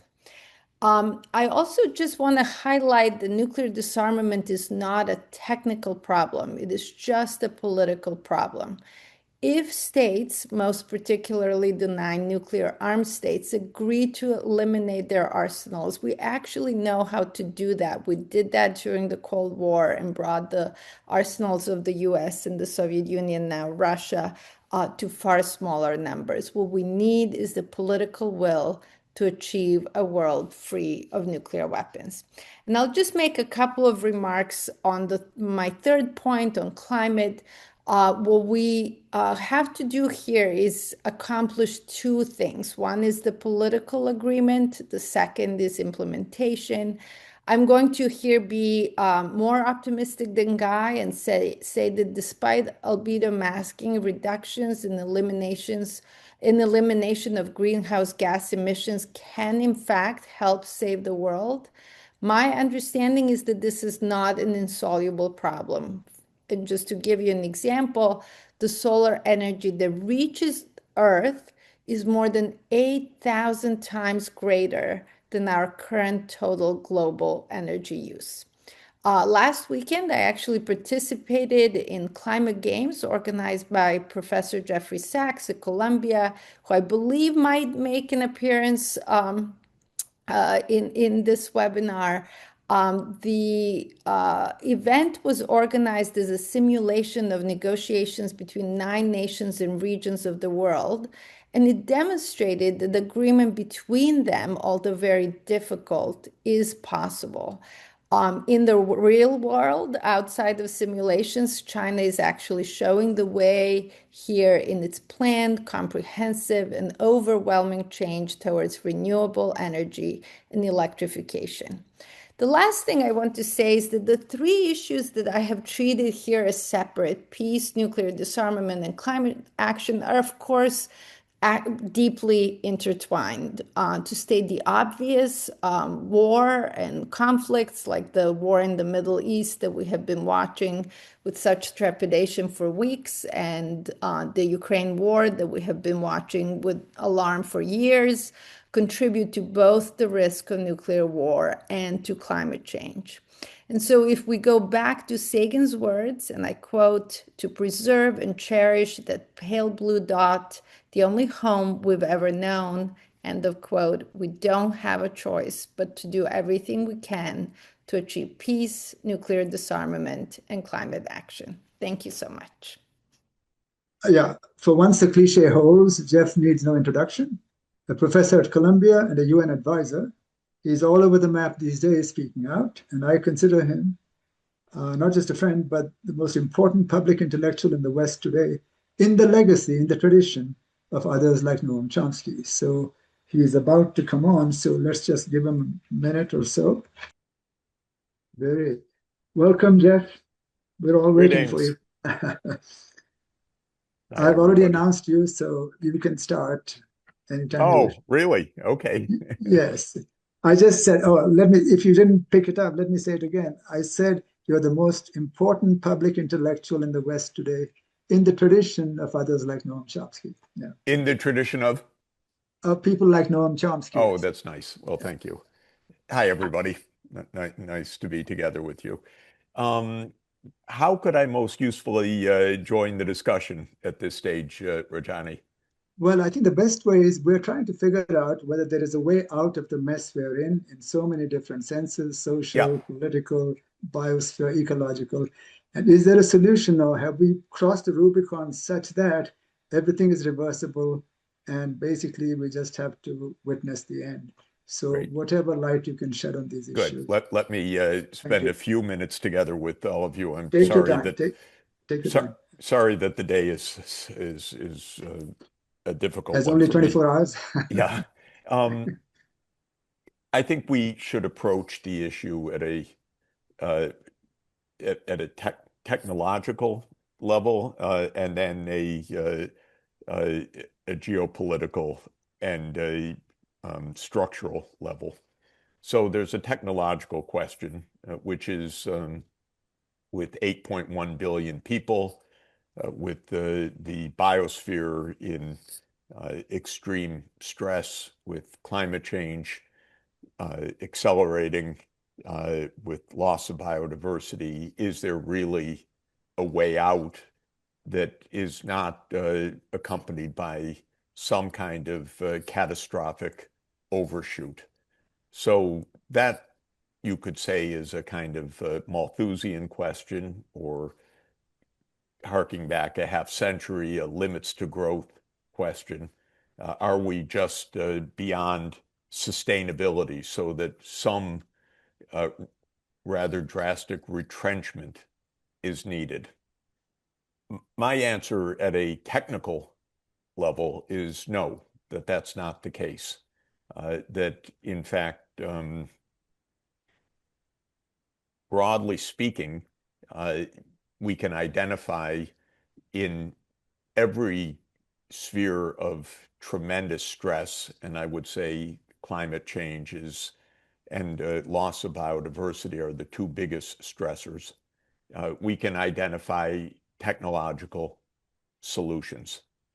So in the case of climate change, we know that it's the carbon dioxide challenge, and about 80% of that is energy and industrial use, and about 15 to 20%, let's say, is land use change, especially deforestation.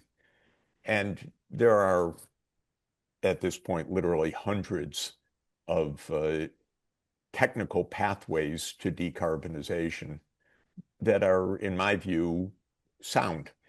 In other words, the technologies exist.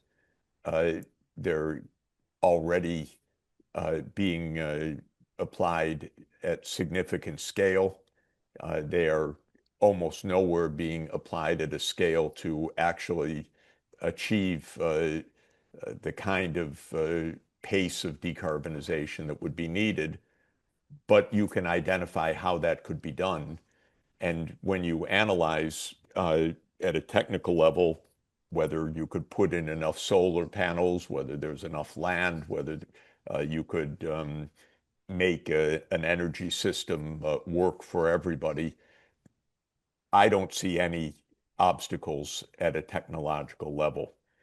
And there are many studies which purport to demonstrate this at a global level. Even the mainstream International Energy Agency Net Zero by 2050 report is a case in point.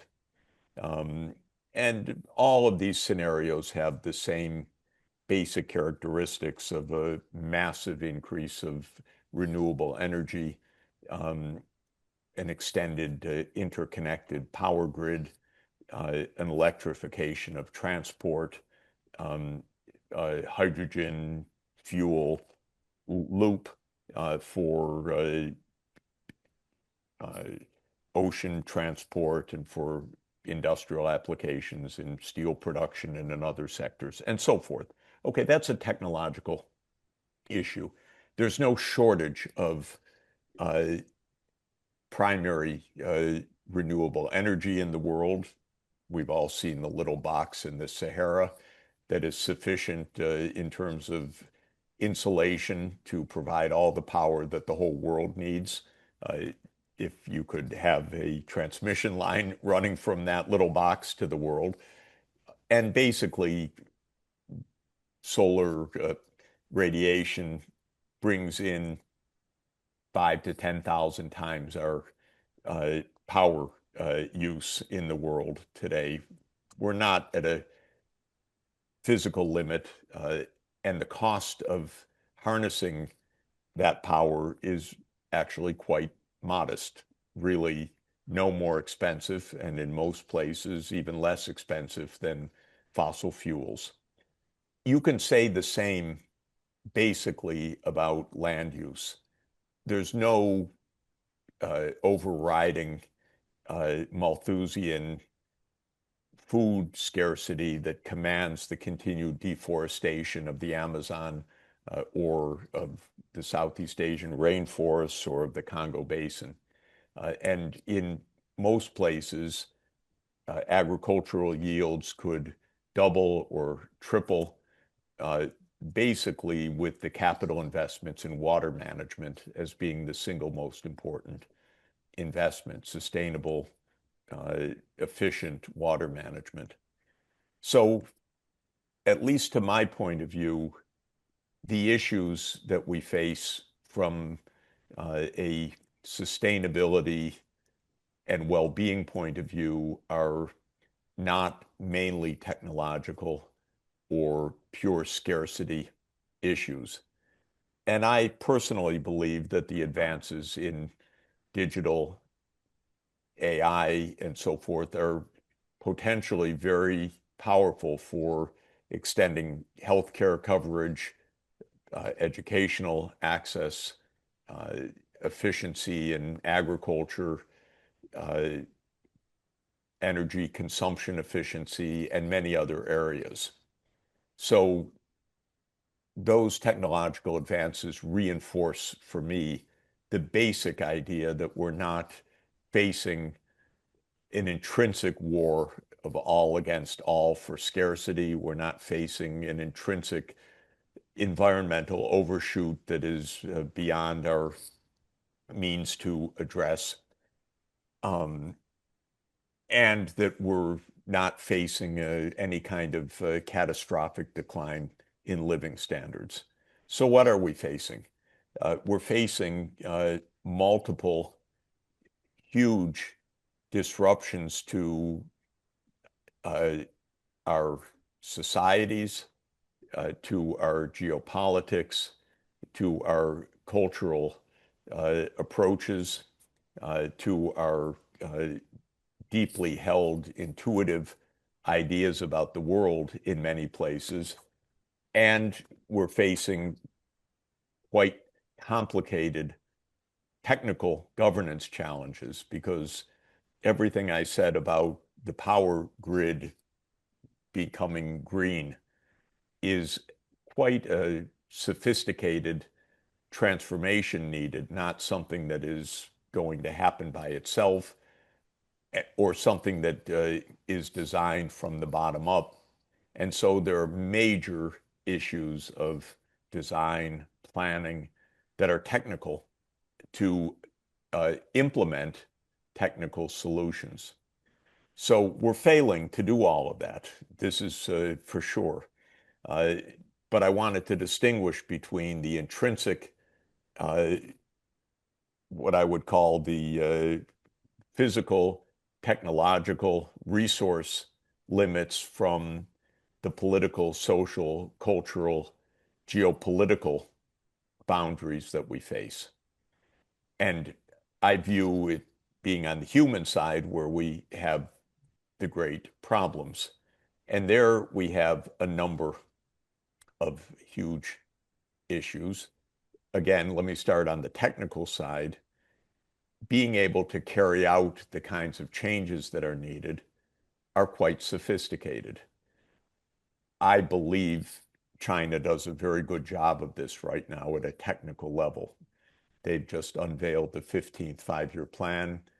It's a very sophisticated plan, and it is a kind of technocratic, smart blueprint for many of the underlying infrastructure investments that mainland China needs for energy, water, land use, agriculture, transport, communications.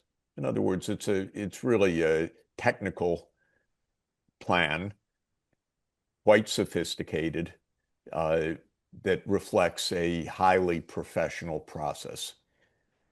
There are a handful of countries that have that capacity at a technical level to plan.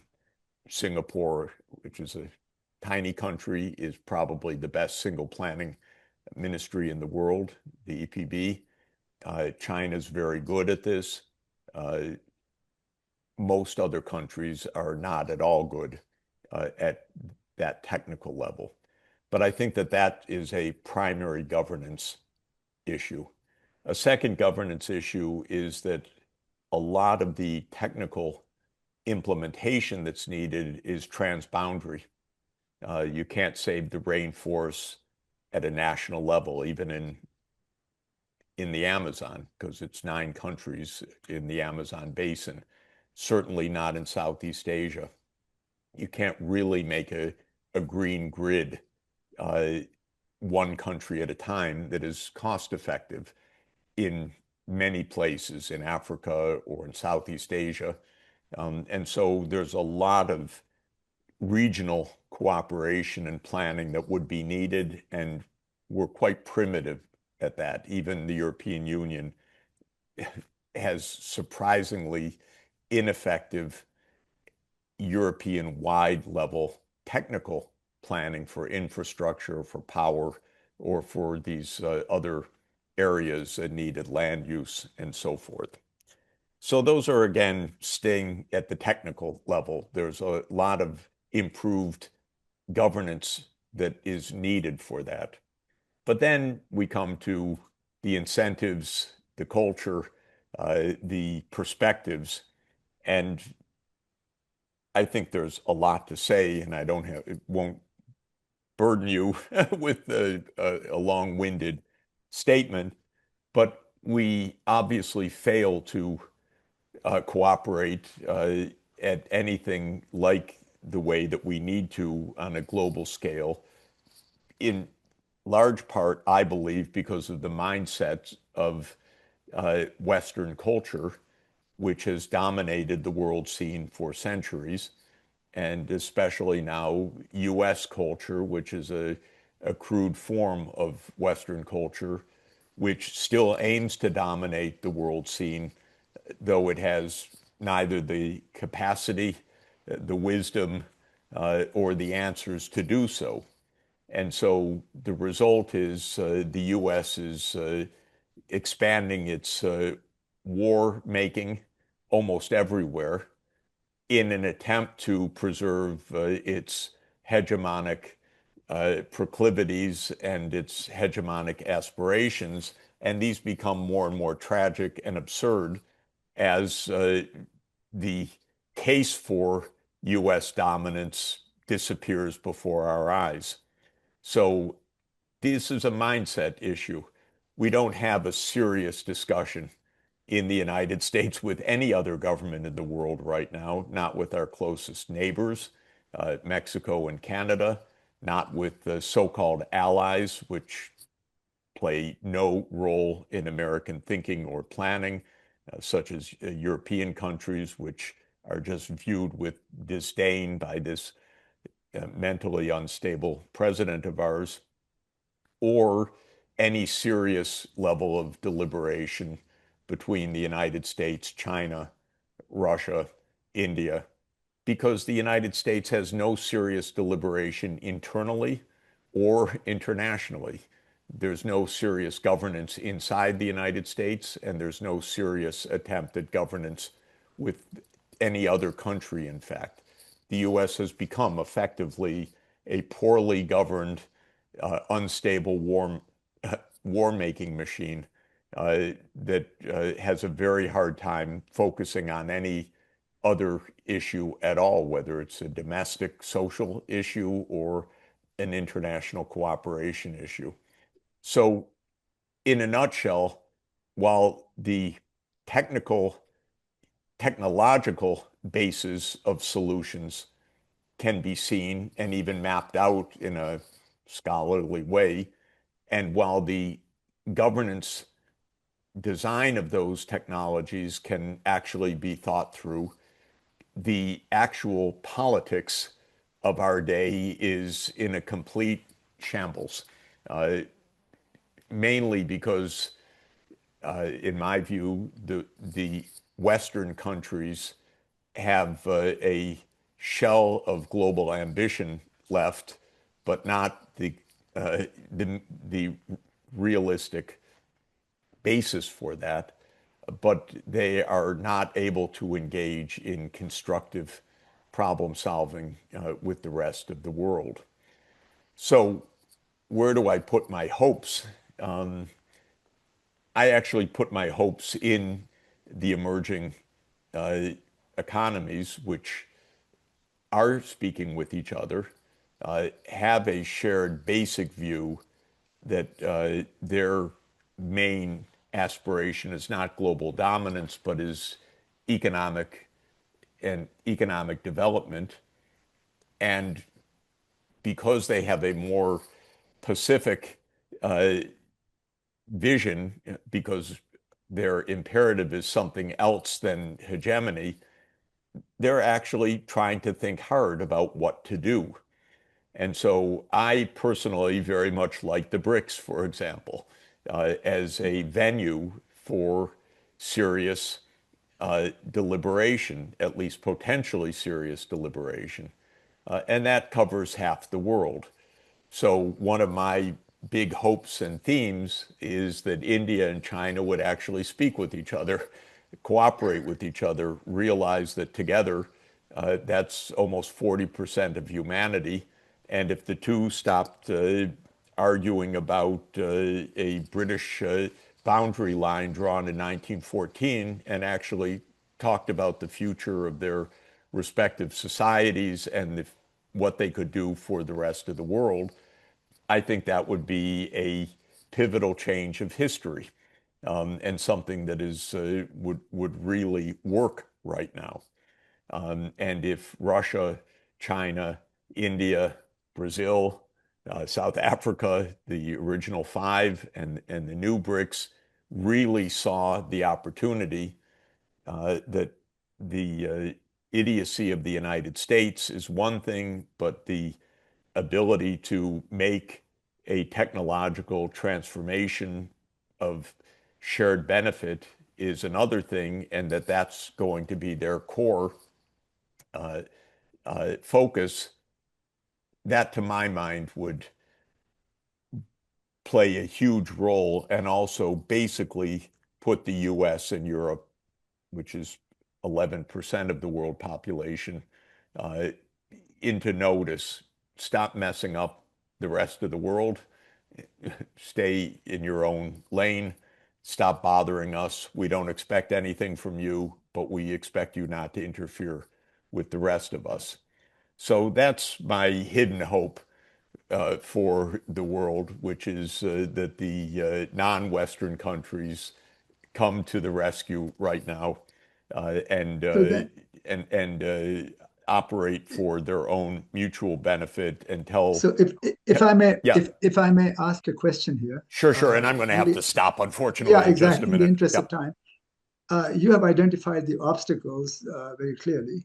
Do you expect the hegemonic drives of the West to be self-limiting, or do you expect them to stop at any point on their own?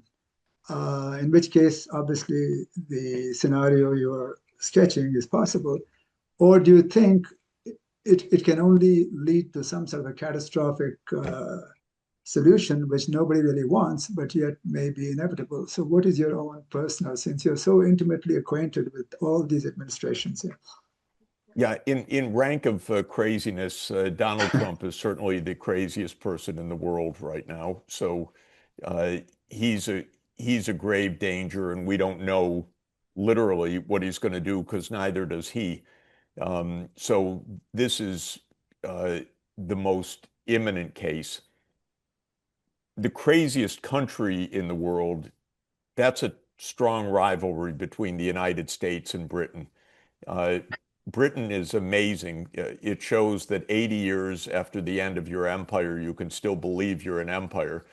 And so Britain literally has delusions of grandeur that it just displayed a couple of days ago, apparently, in scrambling fighter jets on the Ukrainian border. I mean, there's a dispute about what's going on, but the British are prone to want to go to war with Russia, for example. They're that crazy. So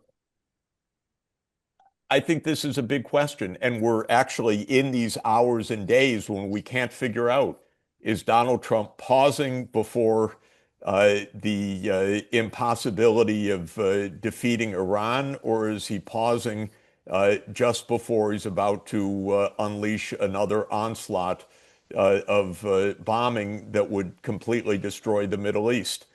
I don't know of anyone that knows the answer to that, by the way. And again, I'm not sure that Donald Trump does. Maybe Netanyahu has to tell him which one it's going to be.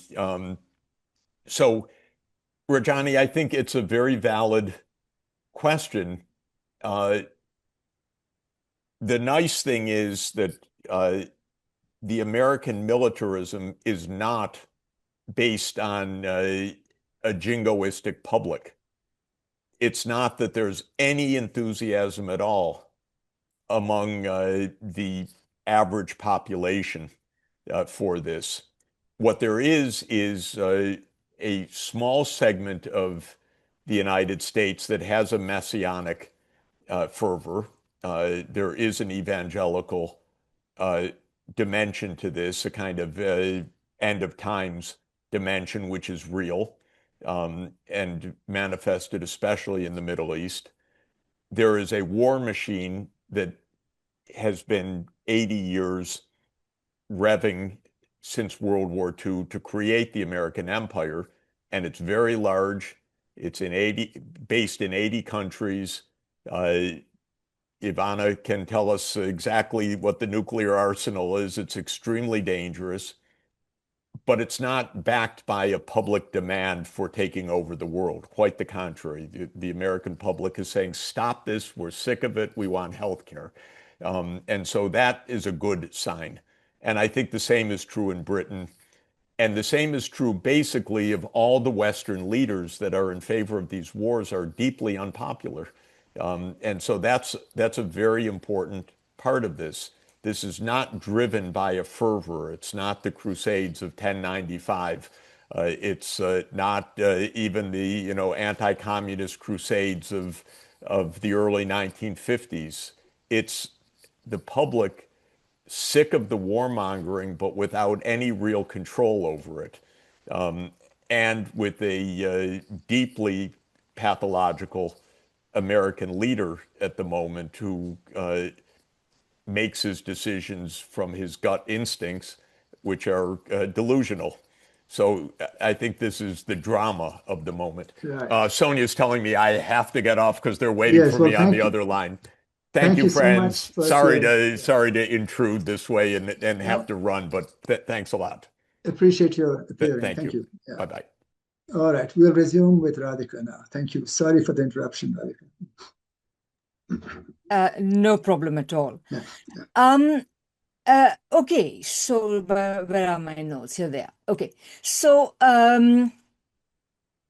yeah, there's so much to react to, but I think I'm just, I'll react as I go along, but I think I should just use my 10 minutes as I originally planned to do. So basically, I guess one thing I can say is that, well, Jeffrey and other people have talked about all the technological means we have to overcome the problems that we face, etc. And they are right, of course, but technology on its own is not going to do anything.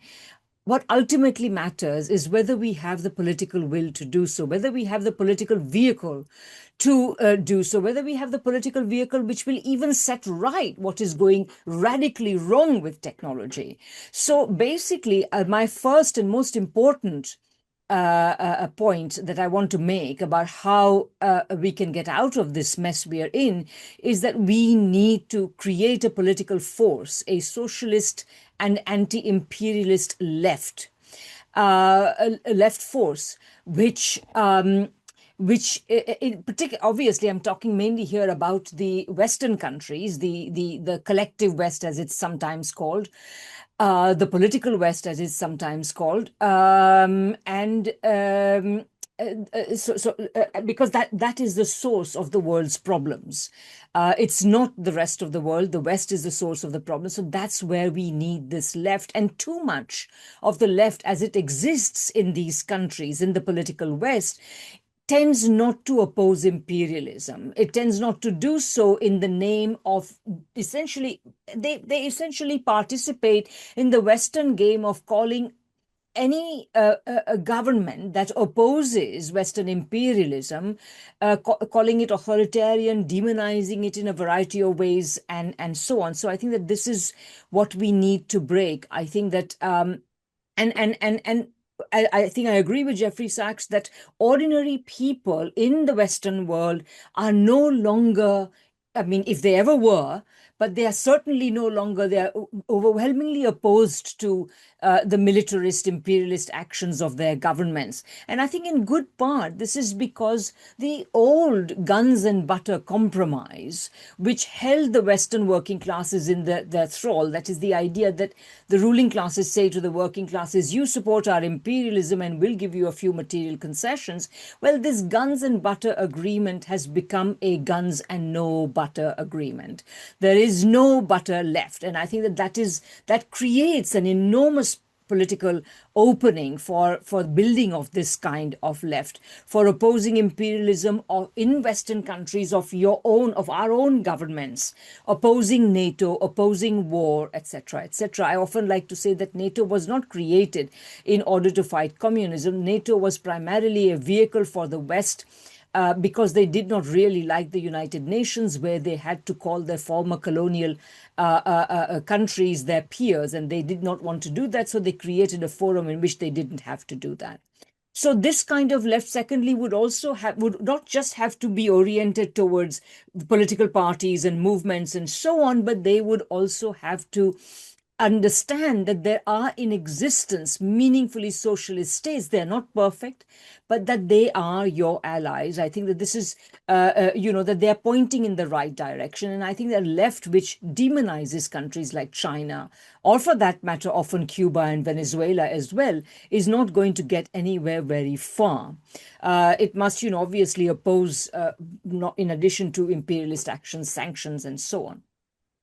Thirdly, we need to recover the histories and intellectual and cultural heritages of the non-Western world from a critical and revolutionary perspective. I'm sure that all of you have noticed the extent to which Iran's steadfast defiance of American militarism has drawn attention to Iran's culture, its history, where it gets its resilience from, and so on. And I think that this sort of thing has to be done across the world, but from a progressive perspective. That is to say, you have to have a critical attitude towards your own past. You can't simply valorize oppressive elements of your past, as for example is being done in India today with the Hindutva and the Modi government and so on. So I think that you cannot just appropriate the past in an uncritical way. You have to be critical of its oppressive aspects, but you also have to then celebrate the non-Western cultures that have still a lot to offer. To the world. Fifthly, I would agree here with Genevieve and many other people who've spoken. I think, Rajani, you spoke about this as well. We need to change our conception of the good life. We need to move, as I once used to put it, from efficiency in producing more and more and more to sufficiency. What is adequate? And also this cannot take the form of finger wagging against consumerism and so on, but rather of valorizing a more genuine kind of hedonism, which in which we can become people who can take pleasure out of the full development of our personalities, of humankind, of our capabilities. And I think that once again, the younger generation is increasingly turning away from those sorts of things. And I think that this, perhaps there's something to Roslyn's points about the generations and so on, because I certainly see the younger generation being quite different in this respect. And this also creates an opening for us to create a very different type of politics, a different type of a society in which we establish good relations with nature, with society, that is to say, with one another, and of course with our own selves in the form of development of our capabilities. I think that the other thing that we need to do as well is we need to have a political force that is capable of controlling big monopoly corporations rather than being controlled by them. Once again, the various people talked about how, big capital in the guise often of philanthropic organizations, NGOs, etc., essentially buy democracy today. And I think we need to oppose that. I think we need to create a left that is capable of controlling the corporations, not allowing corporations to control it, which is kind of what's happening, part of the reason why Keir Starmer's government is on the brink of a disaster, brink of falling, is because they have consistently done the bidding of big business. So I think that this control of big monopoly corporations is important. And I want to add one other thing. There is a tendency on the left to towards what I call network politics, the idea that we can have progressive politics without having political parties, just composed of social movements and so on. I don't think this is going to work. So you have to have a political party. I mean, obviously you need to make it democratic and responsive to the base and blah, blah, and so on. But you cannot have a serious politics without having a political party. If you try to do that, you will simply allow corporations who can create political parties and do create political parties to rule the roost. And the second dogma of the left is this aversion to planning. Again, you don't have to plan down to every last detail. You know, I don't particularly want my government to tell me whether I should wear a striped dress or a polka dotted dress this summer. But I think that the larger, what used to be called the commanding heights of the economy can be controlled, can be rationally planned in a way that is socially just, environmentally sustainable, and, is oriented towards the kind of a good life that I'm talking about. And I think today, these big monopoly corporations, any aversion to planning can be easily resolved by telling people who express this aversion that these big monopoly corporations are nothing but vast planned economies.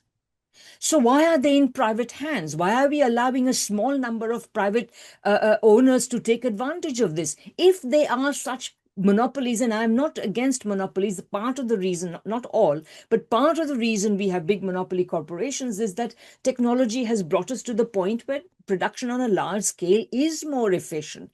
But precisely because of that, we need to have public control over these large production apparatuses, which we need, but we do not need them to be controlled by a small, wealthy elite.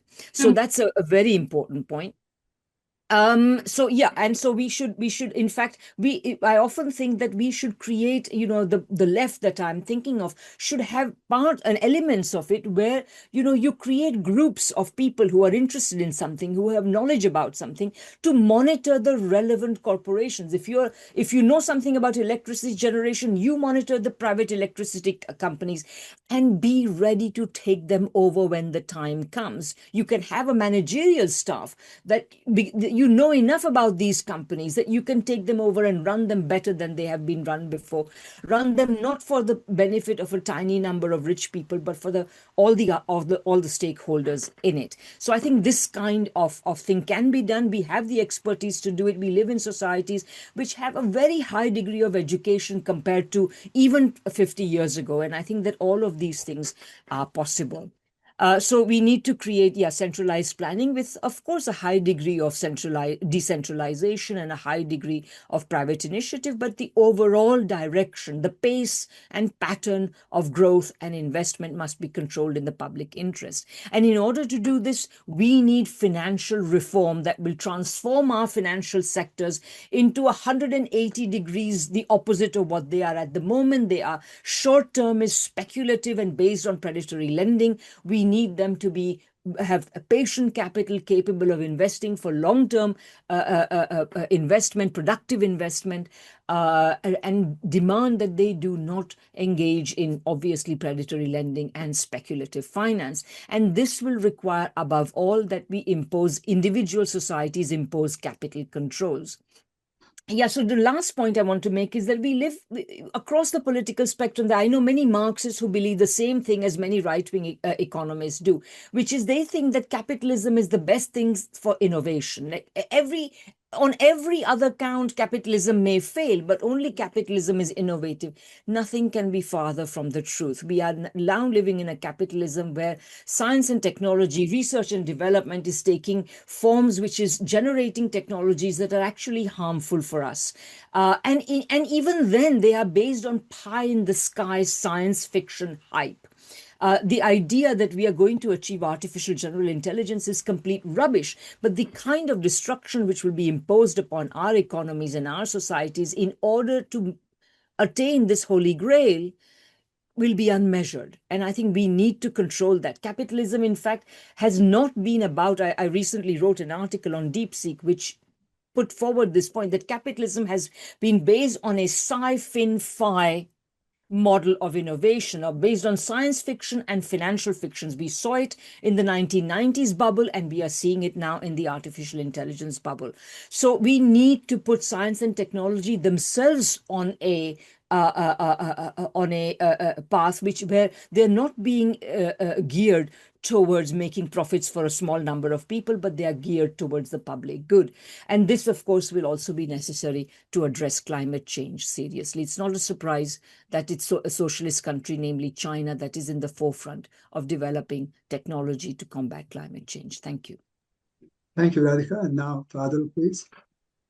Thank you, Rajani, and thank you, everyone. I'm gonna use the remaining time that I have to build on everything that's been said. So first, a reality check that we will not solve all of this without radical interventions. And radical, I mean it in the literal sense of the term, as in going to the roots of the problems. And as the Reverend Dr. Martin Luther King Jr. used to say, these tranquilizing drugs of gradualism and incrementalism and false solutions and distractions are not going to get us out of this crisis. So what we need is a system redesign, a decolonial system that delivers peace, justice, and sustainable prosperity for all. And this will not be done by the global minority, by the country sitting at the top of the hierarchy. This is where I agree with what Jeff has said, which is the role of the global South in rewriting the rules of the international system.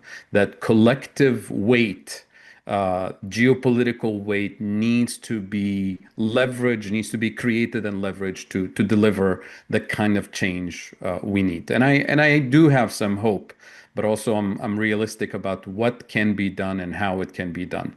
So first, I'll list a few strategies, and I'll close with some closing remarks. Strategy one, build regional blocks of South-South collective self-reliance and sovereignty, because no country can survive this alone. No country can change the system alone. So what we need is blocks of countries, whether it's the BRICS or other regional blocks. I'll speak primarily from a Pan-African perspective, where you can put together joint industrial policies, shared infrastructure, and coordinated collective bargaining power.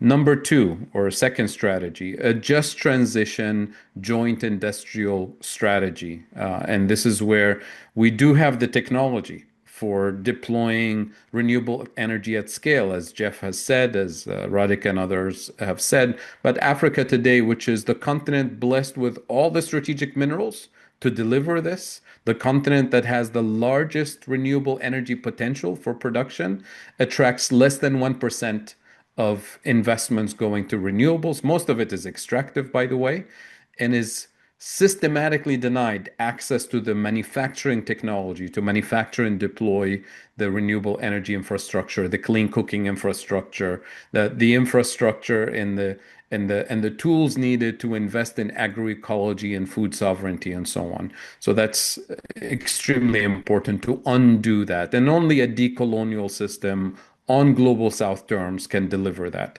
Number three, collective bargaining for technology transfer, because the technology we're talking about, the life-saving technologies, is available in China, in Europe, in the US, and Japan, everywhere.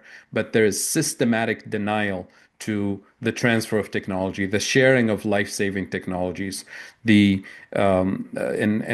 this series of webinars, I talked about the bargain of the century, where you use the collective weight of global South economic and geopolitical blocks to force the transfer of technology on win-win type of scenarios. And I'm happy to share some references to that.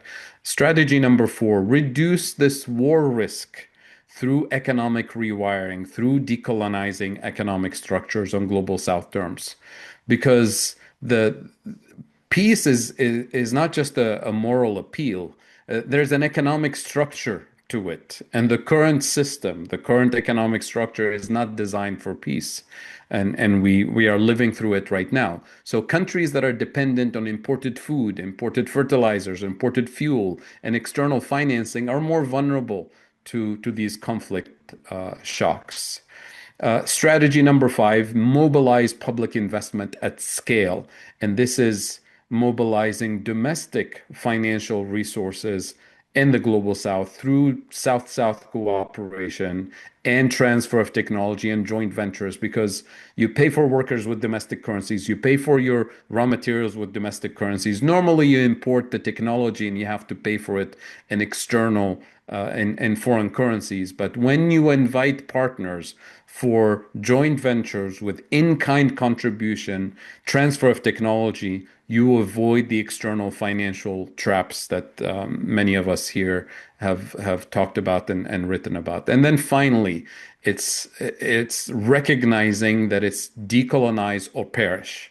Because, as I stated earlier, the colonial system, the colonial foundation upon which we operate today, was never designed for peace or justice or human rights or development. It's designed to deliver what we're seeing today. So if we don't decolonize the system, we're going to end up with a system that systematically produces more inequality, therefore more dissent, and therefore more repression of people. And as a result, if we don't decolonize the structures that we are operating under today, we will continue to support a dystopia that will continue to accelerate and continue to destroy all the life sustaining ecosystems that we have. And finally, to close with the closing statement on I think everything we've been talking about today. We keep being told that the world is sliding into crisis of climate and war and democratic breakdown and all of that. But the framing misses something critical, I think. The future is not being decided everywhere. The future is being decided somewhere. And that somewhere today is sadly a few boardrooms with mad and insane oligarchs who have no interest in delivering peace or justice or prosperity for the people. So from my perspective, from our perspective, I believe that somewhere where the decision about the future of the world can only be the global south. If we are serious about wanting a future of peace, justice, and sustainable prosperity. Because let's be clear, Africa today holds, and the rest of the global south holds, the vast majority of the world's strategic minerals, the vast majority of renewable energy potential. The youngest population on the planet is in the global south and the African continent in particular. Africa, by the end of the century, will be the largest market on the planet with 4 billion people.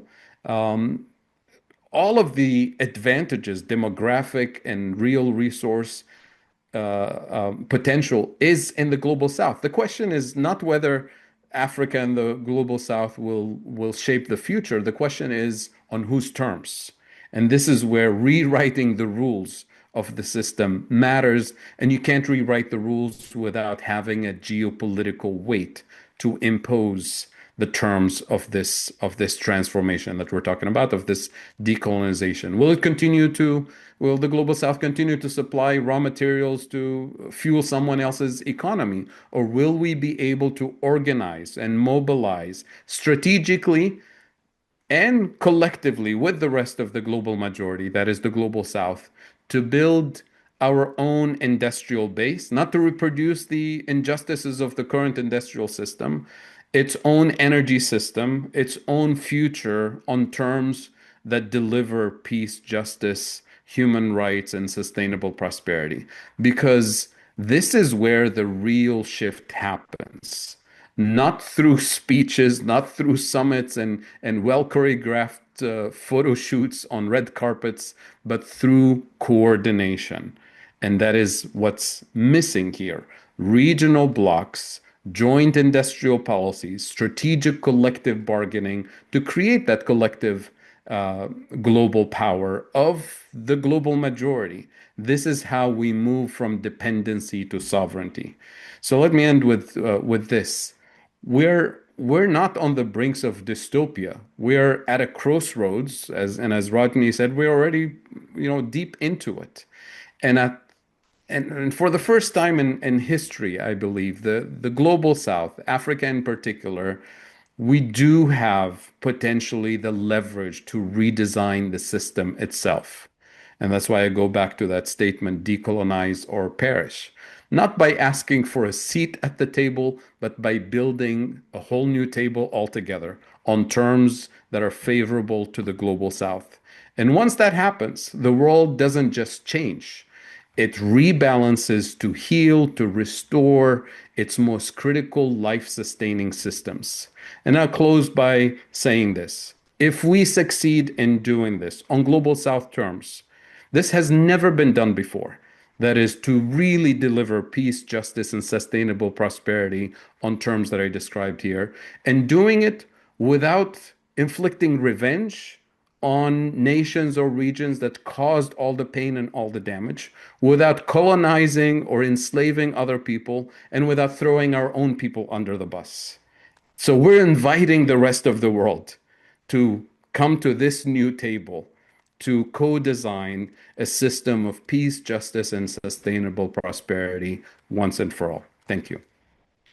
Thank you, Fadhel. We have heard a lot, we have said a lot, we have covered a lot. So now I have a question for each one of you.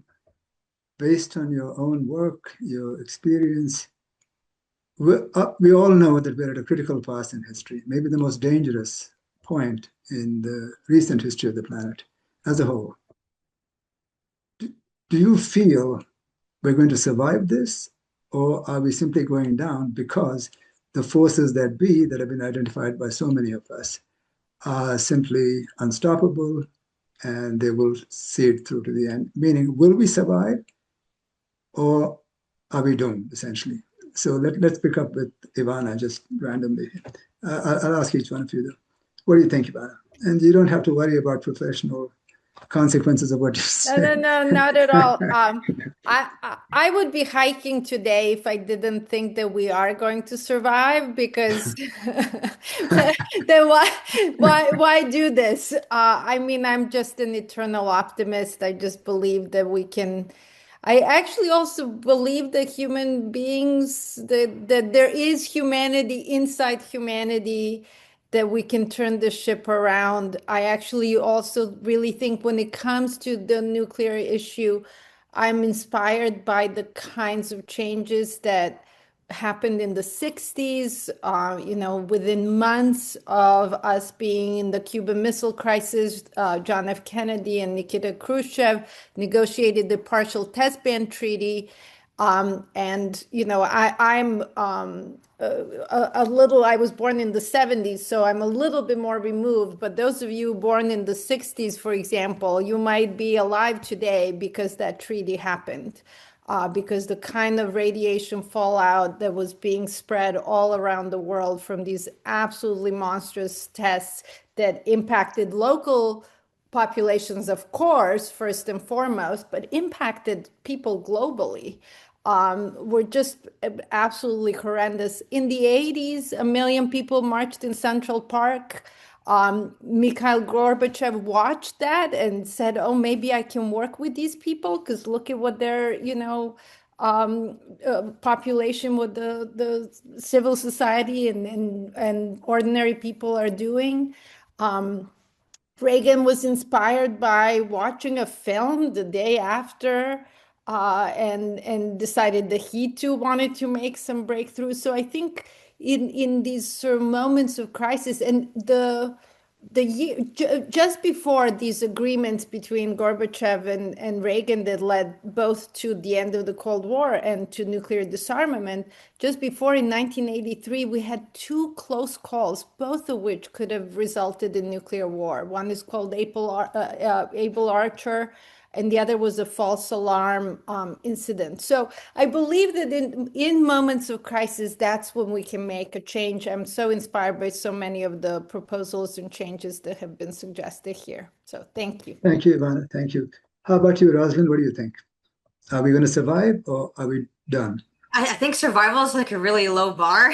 So I think yes, survival, sure, but are we going to thrive is kind of more my thinking, and I think no, I think like in some sense we are, and like we're heading towards probably a conflict necessitated by rebalancing, the world order. We just haven't moved. Like as you kind of were saying, the history of humanity is one of conflict. When you read history, I think you said this, you almost get bored of all of the wars, trying to find something that isn't a war. So people will probably resolve this through some conflict. If it's a very violent conflict, of course, then things could get bad with nuclear weapons, but also chemical weapons and biological weapons. Even barring that, things could get very bad. I mean, Europe at this point is really arming again. So like almost every day here, you'll get an announcement, especially Germany is really, really, really rearming. So once you have a lot of weapons and a huge standing army, people tend to want to use that somewhere. Would it be in an all-out conflict with a major power like Russia, or would it be used to, for example, secure resources in Africa, and you go through colonialism all over again, right? That's the question I'm asking myself at this point, because I don't think you're going to spend these hundreds of billions of dollars and kind of really hyping up. Like here in Ireland, we've been under attack for a couple of years now because we generally have a fairly anti-war stance here. We're not members of NATO, don't have much of an army, and we've kind of been under like pretty vicious attack from the United States, also from other European countries for having that attitude. There have been huge efforts to try to sort of rope us into this without even having a referendum, which we technically speaking would need on these points. So you can kind of see this kind of like war machine making money and kicking into gear again. And it's very hard to imagine that it just kind of dissipates and goes nowhere at this point. And for me, yeah, humanity will survive. Maybe I'll survive if nothing else happens to me. But I really don't look forward to living through that all again. You're just like, really, it's the 1920s and we're just going to do that again. Like, really, are we great? Is that what my life is going to be? So I guess that kind of depresses me a little bit in that sense. Okay, thank you. How about Genevieve? Are we going to make it or are we doomed? I mean, at the present moment, not some future now. Yeah. Well, I want to suspend disbelief and continue to work for a better world and the health of the planet. Not be afraid all the time, and not. I think that when you're in a car accident, it doesn't help to panic. So I'm trying to live through this car accident that is the Trump administration, as well as all of the other problems that are happening. And I think it's probably best to just continue to try to love the earth and humanity and do my best to be a good human. All right. Thank you, Genevieve. How about maybe Radhika? Actually, I found what everyone's saying is good. But Maria, as you said, of course you're an optimist and so on. And I forget who said survival is a low bar, but that is both Roslyn. quite true. And I agree with that. I guess I would just say that basically the trouble that we find ourselves in is emanating from a tiny minority of people in the world. The vast majority of the people in the world, and here I include working people in the rich countries, and the overwhelming majority of the rest of the world, have no interest in sustaining this system. So I would say that, in a certain sense, ironically, the more the billionaires of this world make the world more unequal, appropriate more and more of the world's wealth and control over it, the more insecure they make themselves politically. And I think that this is the source of the biggest hope. I mean, ordinary working people in Western countries today are facing enormous difficulties, and on top of that, of course, you have people in the non-Western world. So I would say that those who have an interest in overturning this crazy system are so numerous that, we will have failed really badly if we don't come out of this and not only survive, but thrive. So. Thank you, Radhika. How about you, Fadhel? I agree with what's been said, that we have no choice, and we have to be optimistic, and I think this webinar is an example of this effort, that if we're not going to inform, educate, empower, mobilize, and organize against this minority, because we're really talking about a very small group of people who happen to have a lot of power and influence. If we, the majority, right, the majority globally, but the majority in every single country, including in the United States, the majority of people don't want this. As Jeff said earlier, most people want healthcare. They don't want more wars. They don't want this imperialism. So our effort as intellectuals here is to play our role, and to never give up on believing that people, when provided with information, when empowered with information, they'll make the right choices. And that's why the system that's producing this is so afraid of information, is so afraid of education, is so afraid of critical thinking, is so afraid of rewriting the history of the world from a global South perspective, from the colonized people's perspective, from those who are genocided perspective. That's the real threat, because if they lose the narrative, then they lose everything. And I think that works in our favor. And I think that's what we need to double and triple and quadruple our efforts on, until we disempower this insane minority of people who want to destroy the world. Okay. Guy, we were just soliciting opinions on this. So do you think we will survive, or are we doomed? And not necessarily with regard to climate change, but everything we have discussed, given where we are in history today. I'm surprised we made it this long. There's never been a species more in love with war, with killing other people, than our species right now. And I don't see that turning around. Every president in my life has been the worst president in my life, starting with John F. Kennedy to today. And I think this second Trump administration is worse than the first Trump administration by far. And with that kind of so-called leadership, and we are as a species, we are not well suited to defend ourselves. We're soft, squishy bodied animals that have only recently come upon the planetary stage.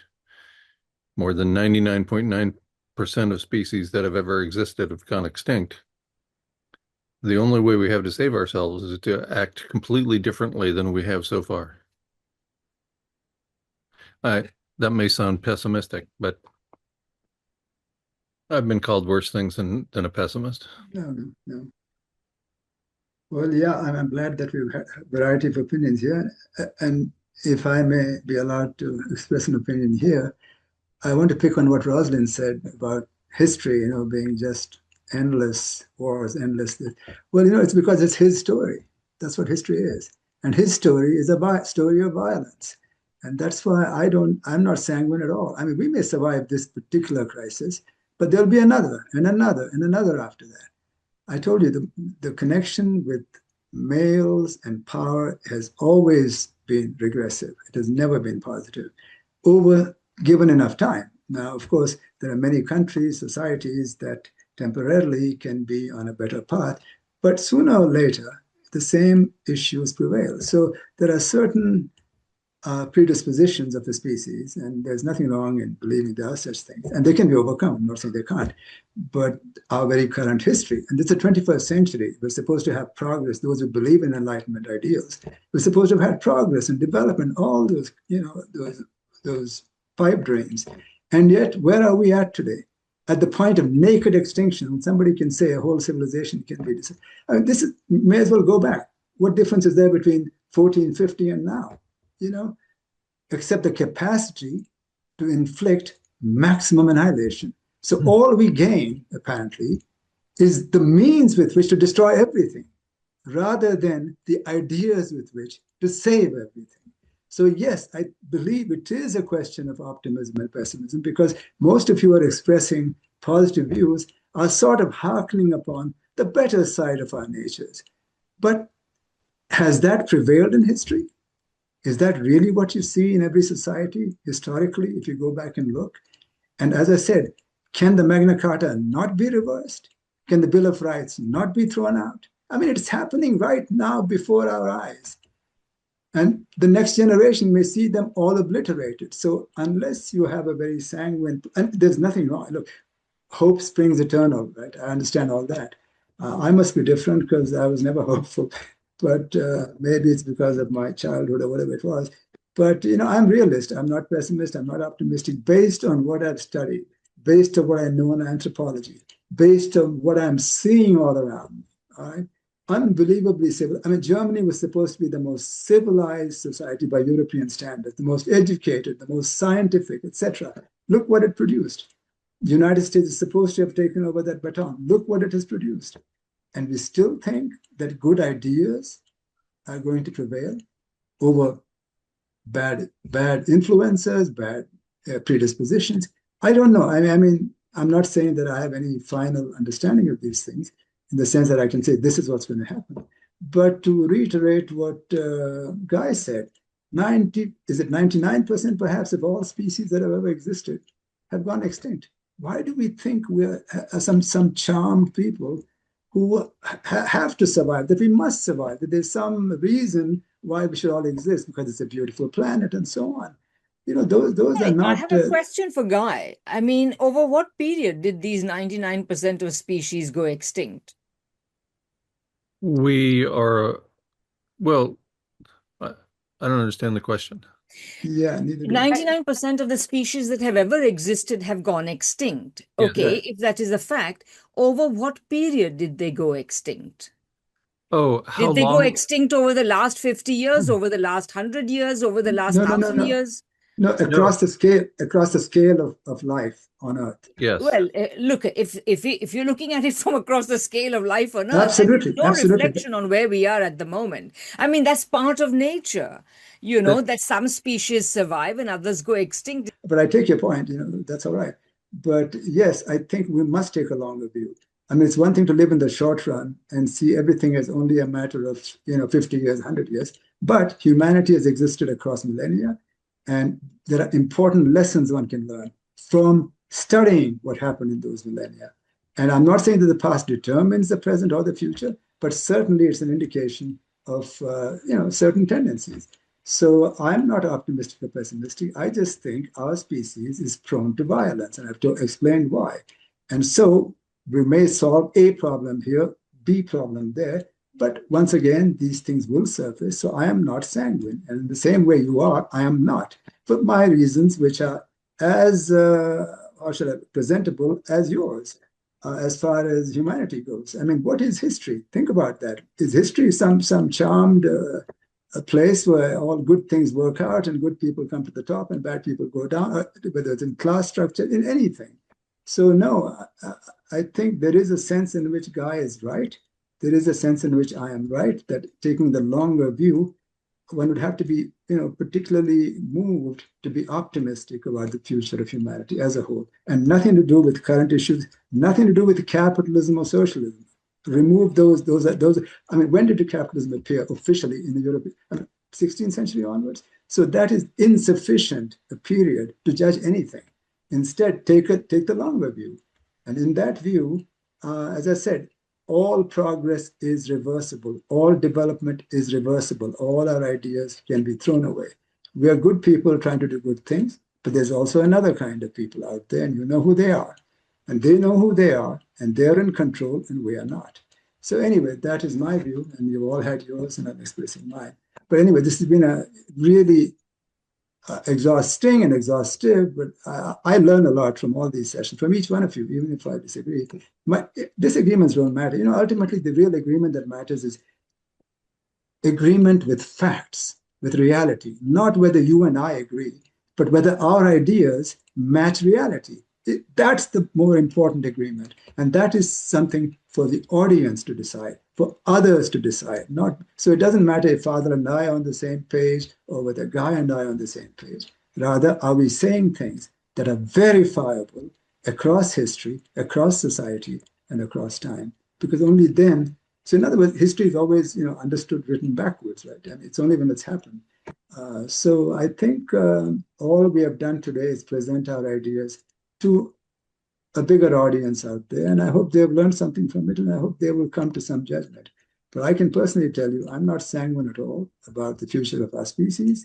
And even if we survive this crisis, I believe we'll have another. All right? We know how to invent problems. We certainly know that. Anyway, thank you all. Grateful to each one of you. And I appreciate all that you've done here. Yeah. So, and let's all thank Diane, who has patiently sat behind us all. Diane, would you kindly show yourself and give us a smile? Thank you all.